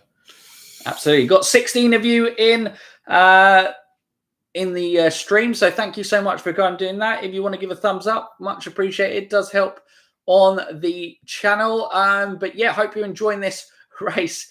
Pato on the inside of Scott Dixon. The recovery drive, maybe. No. No. Go from there. But God, Alex Palou, I would say, is the recovery drive because P12 he started today, and it's he's been floating in and out of the top 10. But when it really matters, as always with Palou, he's at the business end of the grid. A top 5 finish would be massive for him today because it has not been one of his strongest weekends here at Iowa. As we say that, we have who it has been a strong weekend for is Team Penske. Little bit of a rogue strategy from Scott McLaughlin hasn't worked out, but he's now trying to recover that with teammate Will Power ahead. 40 laps to go here in Iowa. Looked like Kirkwood and Grosjean were switching positions again. The inter-team battle goes on for 12th and 13th.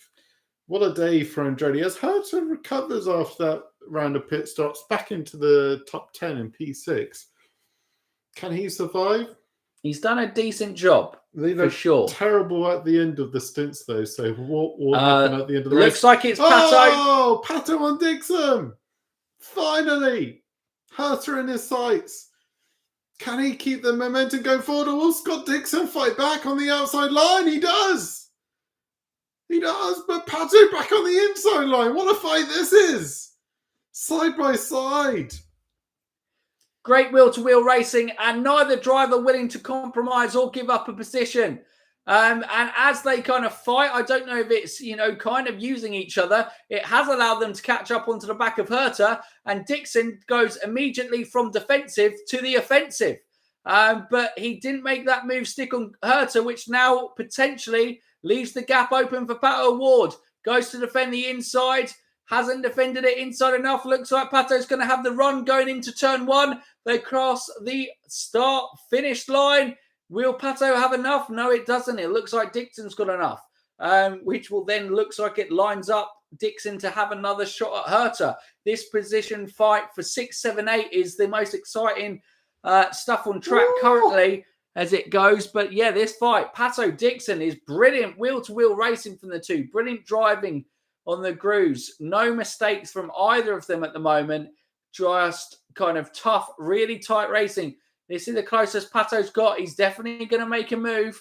He's definitely going to make a big move for this on the inside. Not out of turn 4. He'll line it up, getting ready to go into turn 1. Will it be good enough? Dixon's also still looking at Colton Herta here. Who is going to come out in top in this little 3-way battle in the midfield? I don't know. As Palou's the biggest winner, with all 3 of the guys behind that could be challenging, are battling. As Pato once again nose in front, but Dixon on working the outside line like they're best buddies, hand in hand. They're going flying around the outside. Outside. 33 laps to go here at Iowa. Josef Newgarden leads with Felix Rosenqvist P2. Will Power P3 and Scott McLaughlin P4. Alex Palou, your championship leader, is in P5. Very good kind of drive. A better result for him today than it was yesterday. But Newgarden will still eat into that championship lead today if he is able to seal victory. Still leaves a lot for him to do in this championship, though. But as we follow with the IndyCar coverage, it is the most exciting on-track battle as it currently stands. Dixon versus Pato. The showdown. These two have got history as well this year, where Scott Dixon wasn't very happy with Pato's moves. Are we about to get a flashback to that very moment around the streets of Long Beach? Yes, we are. See you, Scott. Bam! In the wall. Perfectly on cue. Yeah, that was not a great move from Pato, and it wasn't a great race in the end for Pato either.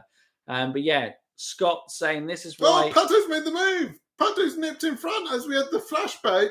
Neither of them ending up in the wall this time, as Pato now gets on the back of Colton Herta. Yeah, looks clean, and it's going.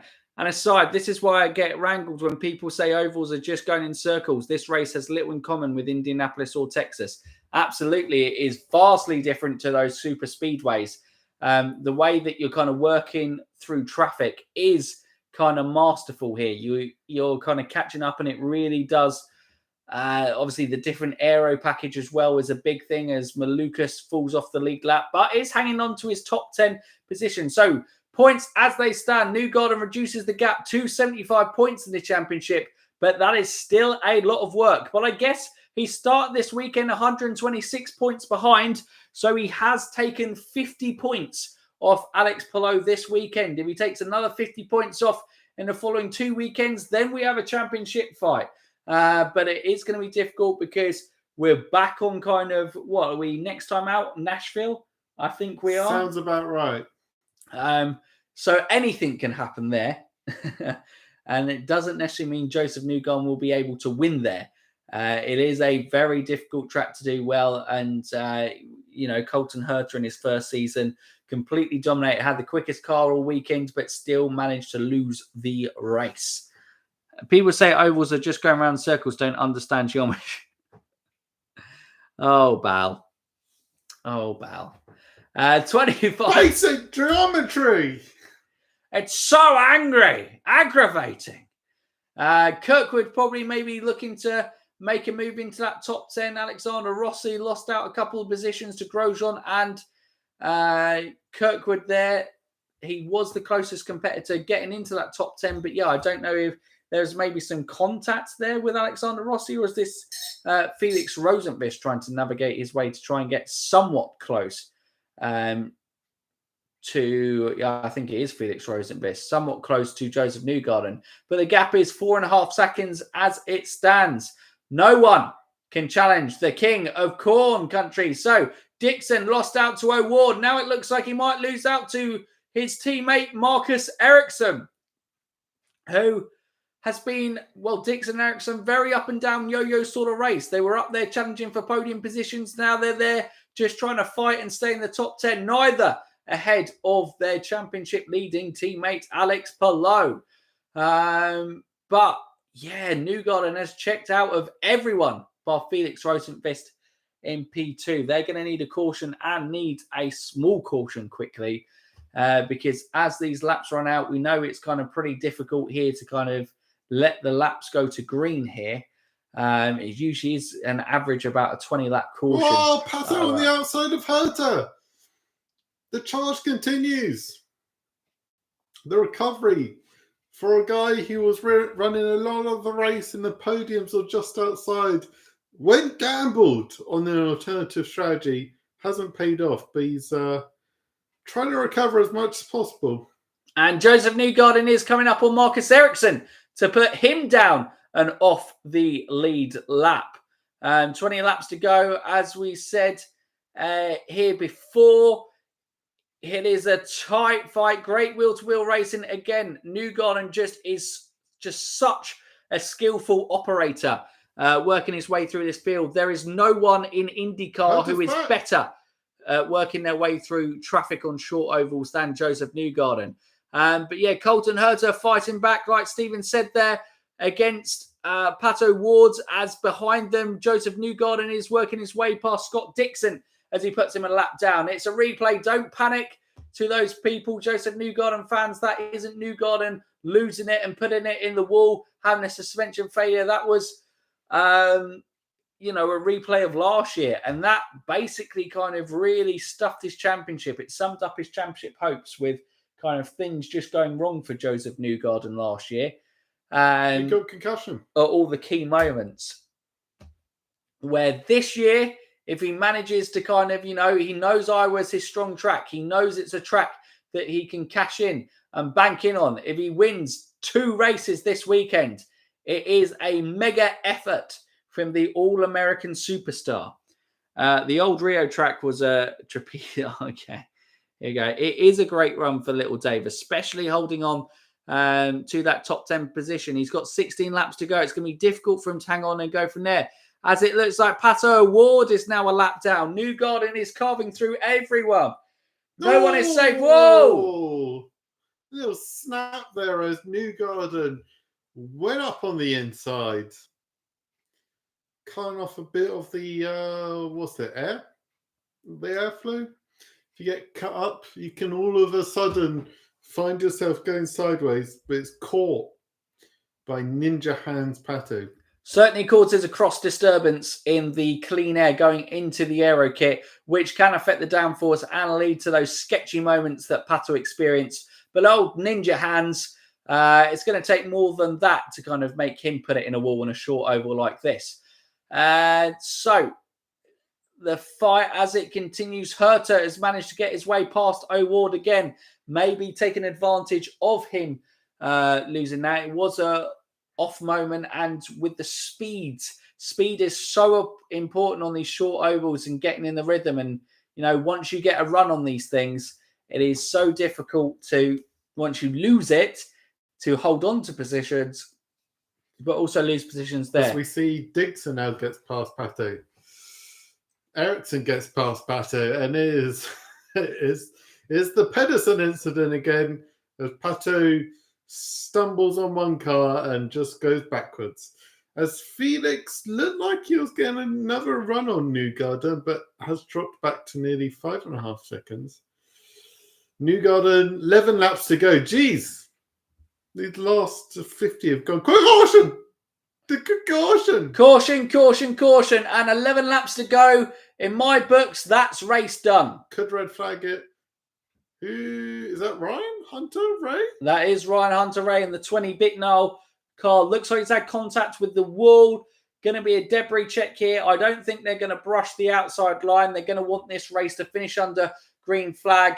This will be cruel to Josef Newgarden if he doesn't win, and it gives Rosenqvist or Power a chance. But Newgarden is so good there. I think Tim Cindric's probably going to be looking a little bit confused, but I would be surprised if we go green. For me, I think that is it.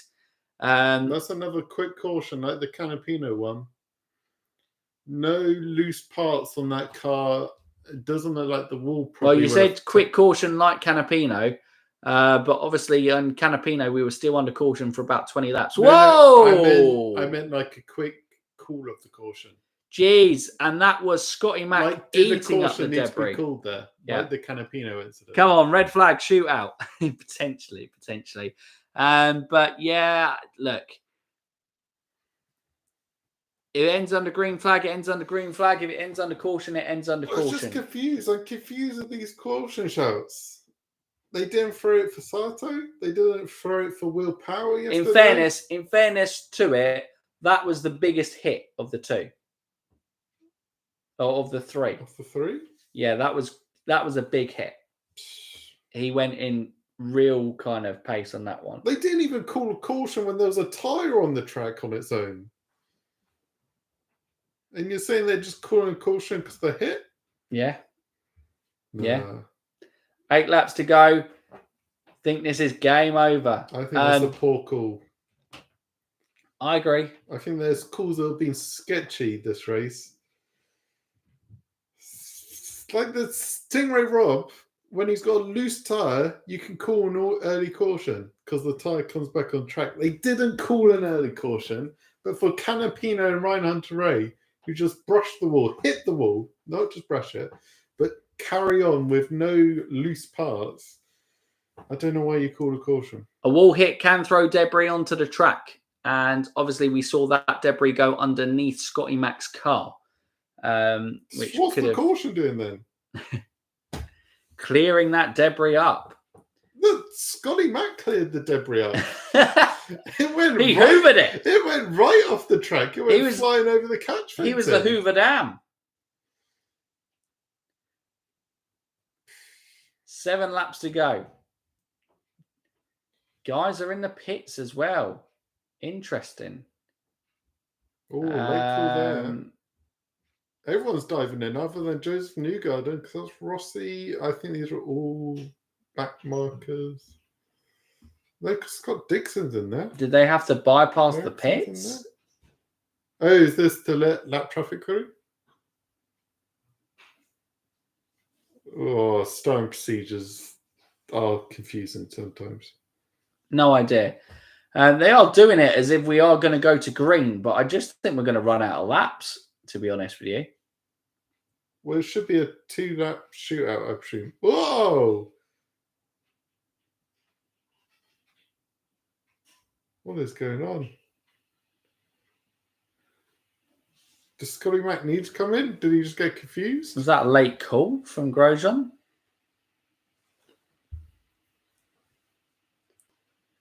Scotty Mac wanted to pit, but they told him to stay out. Well, it looked like everyone just went through pit row. No one actually pitted, did they? There will be another yellow as many will get greedy with so few laps left. Yeah. No red flag going back to green. Yeah! This is danger territory because... Yeah, I mean, if we do get another caution, that is game over. Yeah.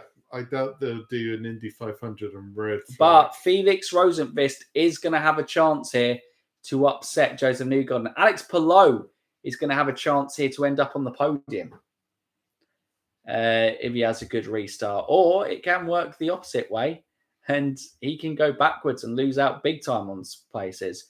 It is everything to gain and everything to lose. Yeah.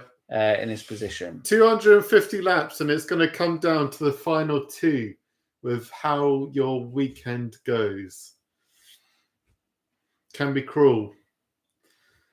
But we are going to go green here as the pack line up behind Josef Newgarden. We come out of turn 4.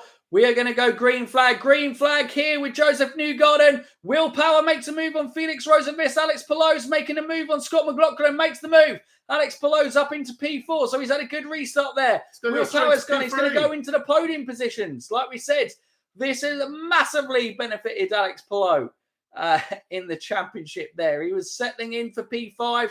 Late caution, we said, you can massively win. Alex Palou sees opportunities and very rarely does he not take them in IndyCar. P3 massively minimises the impact of Josef Newgarden winning points, today. Isn't it, surely? Surely it is going to be. I think it's 2 points, 4 points. I think it might still be 70, might be 79-point lead. But white flag here. Josef Newgarden goes off into the distance. Scott Dixon's making a few moves up. McLaughlin has had a terrible restart here. He is just going backwards, but that's what it can be. If you get a bad run on the restart. Here comes Josef Newgarden to cross the line. He does the double. Newgarden double. Power 2. But more importantly, Alex Palou gets onto the podium somehow in this race. He's kind of been nowhere challenging for a podium today, but he just knows in those big moments, if there are opportunities, he takes it. Felix Rosenqvist was looking on for his best race finish this season, but manages P4, which still might be his best race finish this season, actually. But yeah, it could have been so much better in a podium for there. Scotty McLaughlin holds on to P5 in the end. But crazy. Newgarden sweeps the weekend. Titles is Palou's to lose. It was going into this weekend after his amazing drive in Toronto with that kind of damaged front wing. And with that podium again, he just finds ways of, even when his rival, Josef Newgarden, championship rival, has a fantastic weekend, you have to say Palou still comes out on top. Yeah. Like, where? Oh. Scott, I hope he goes to F1 and tanks. Scott! You just got to admire what Palou is doing in terms of it. And look, Josef Newgarden's also fantastic. And he's been doing it for so many years. I don't know. I don't know if he's won the 500. That can't ever knock it from you, but I don't know if it took away from the championship a little bit, just gave Palou that chance to really go gung-ho and build this lead to make it difficult. But yeah, I make no secret of my dislike of Alex or Chip. That is very true. That is very true. They should bring out cautions at the end of F1 races just to make them interesting. That's it. Star performer, Palou to P3. What a driver. Absolutely. It was a superb drive for him to manage on there. Much better day for Will Power getting P2. The number 2 crew, again, celebrating, happy to do with it. Happy that they've swept the weekend. Newgarden's a little bit more buzzed, but the team are just like, hey, it's Iowa. Of course he's you've getting drowned in hugs here, staggering back after everyone. Another hug. Oh my God. Taking That's another another hug. hug. That's another hug. Take your helmet off, man. You need that P1 lid. But yeah, guys, that is the Iowa weekend. Woo. Josef Newgarden, the king of corn country, sweeps it. Gets for the first time in a while this lead in the championship for Alex Palou under 100 points. It's still a big gap for Josef Newgarden to close. But if there is anyone in IndyCar who can close Alex Palou down, then it is Josef Newgarden.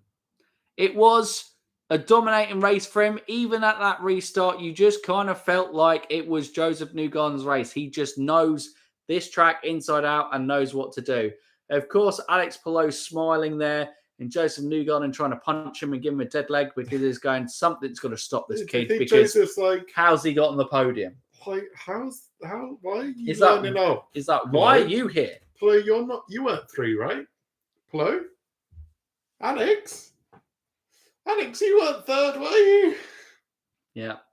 The last sweep of a double-header weekend was Graham Rahal at Detroit back in 2017, I believe, Don, for that. But yeah, fantastic. Newgarden looking buzzed. Newgarden looking a driver that's focused. Won an Indy 500. Can he do the double this season? He's got everything against him because he's got a formidable opponent in Alex Palou, and he's going to need him to make mistakes. And he's a driver who makes very few mistakes on track. But hey, if you win and come in P1, there's nothing more you can do. No. Nothing more. No. Gets the bonus lap for leading, point for leading the most laps, gets the bonus point for leading a lap. It's a great one from there. Just need Milwaukee and Richmond back. Absolutely. Oh, yeah. For sure. Right. Stephen, what were your thoughts on the race? It was good. You heard it here first, here, guys. It was good. It was good. My mind is blank. I'm just like, Newgarden sweeped it. The season is somewhat back on for a less than 100-point title fight. I'm just thinking back to Newgarden chasing down Dixon on our first season we got into IndyCar properly. And that time he didn't. But if he can just take it to the final race, that would be beautiful. It would be. It would be. And it would be a mega effort for Josef Newgarden to do. But there are still plenty of races in. All it takes is one bad race for Palou. And we do have Nashville on the calendar, everyone. And as we've seen in the past 2 seasons, at Nashville, anything can happen. For sure. But yeah, guys, it's been a fantastic stream. Thank you so much for everyone in the comments. As always, it makes it so much fun to have you guys kind of sharing your thoughts and reactions throughout the race as the action unfolds in front of us. We'll be back next time for the kind of next race. I'm convinced it's Nashville. Someone tell me if it's not. But if they're new around here or haven't done so already, Stephen, what can they do? They can like, subscribe, and ding that bell. And ding that bell. But for now, you Indy fans, keep racing.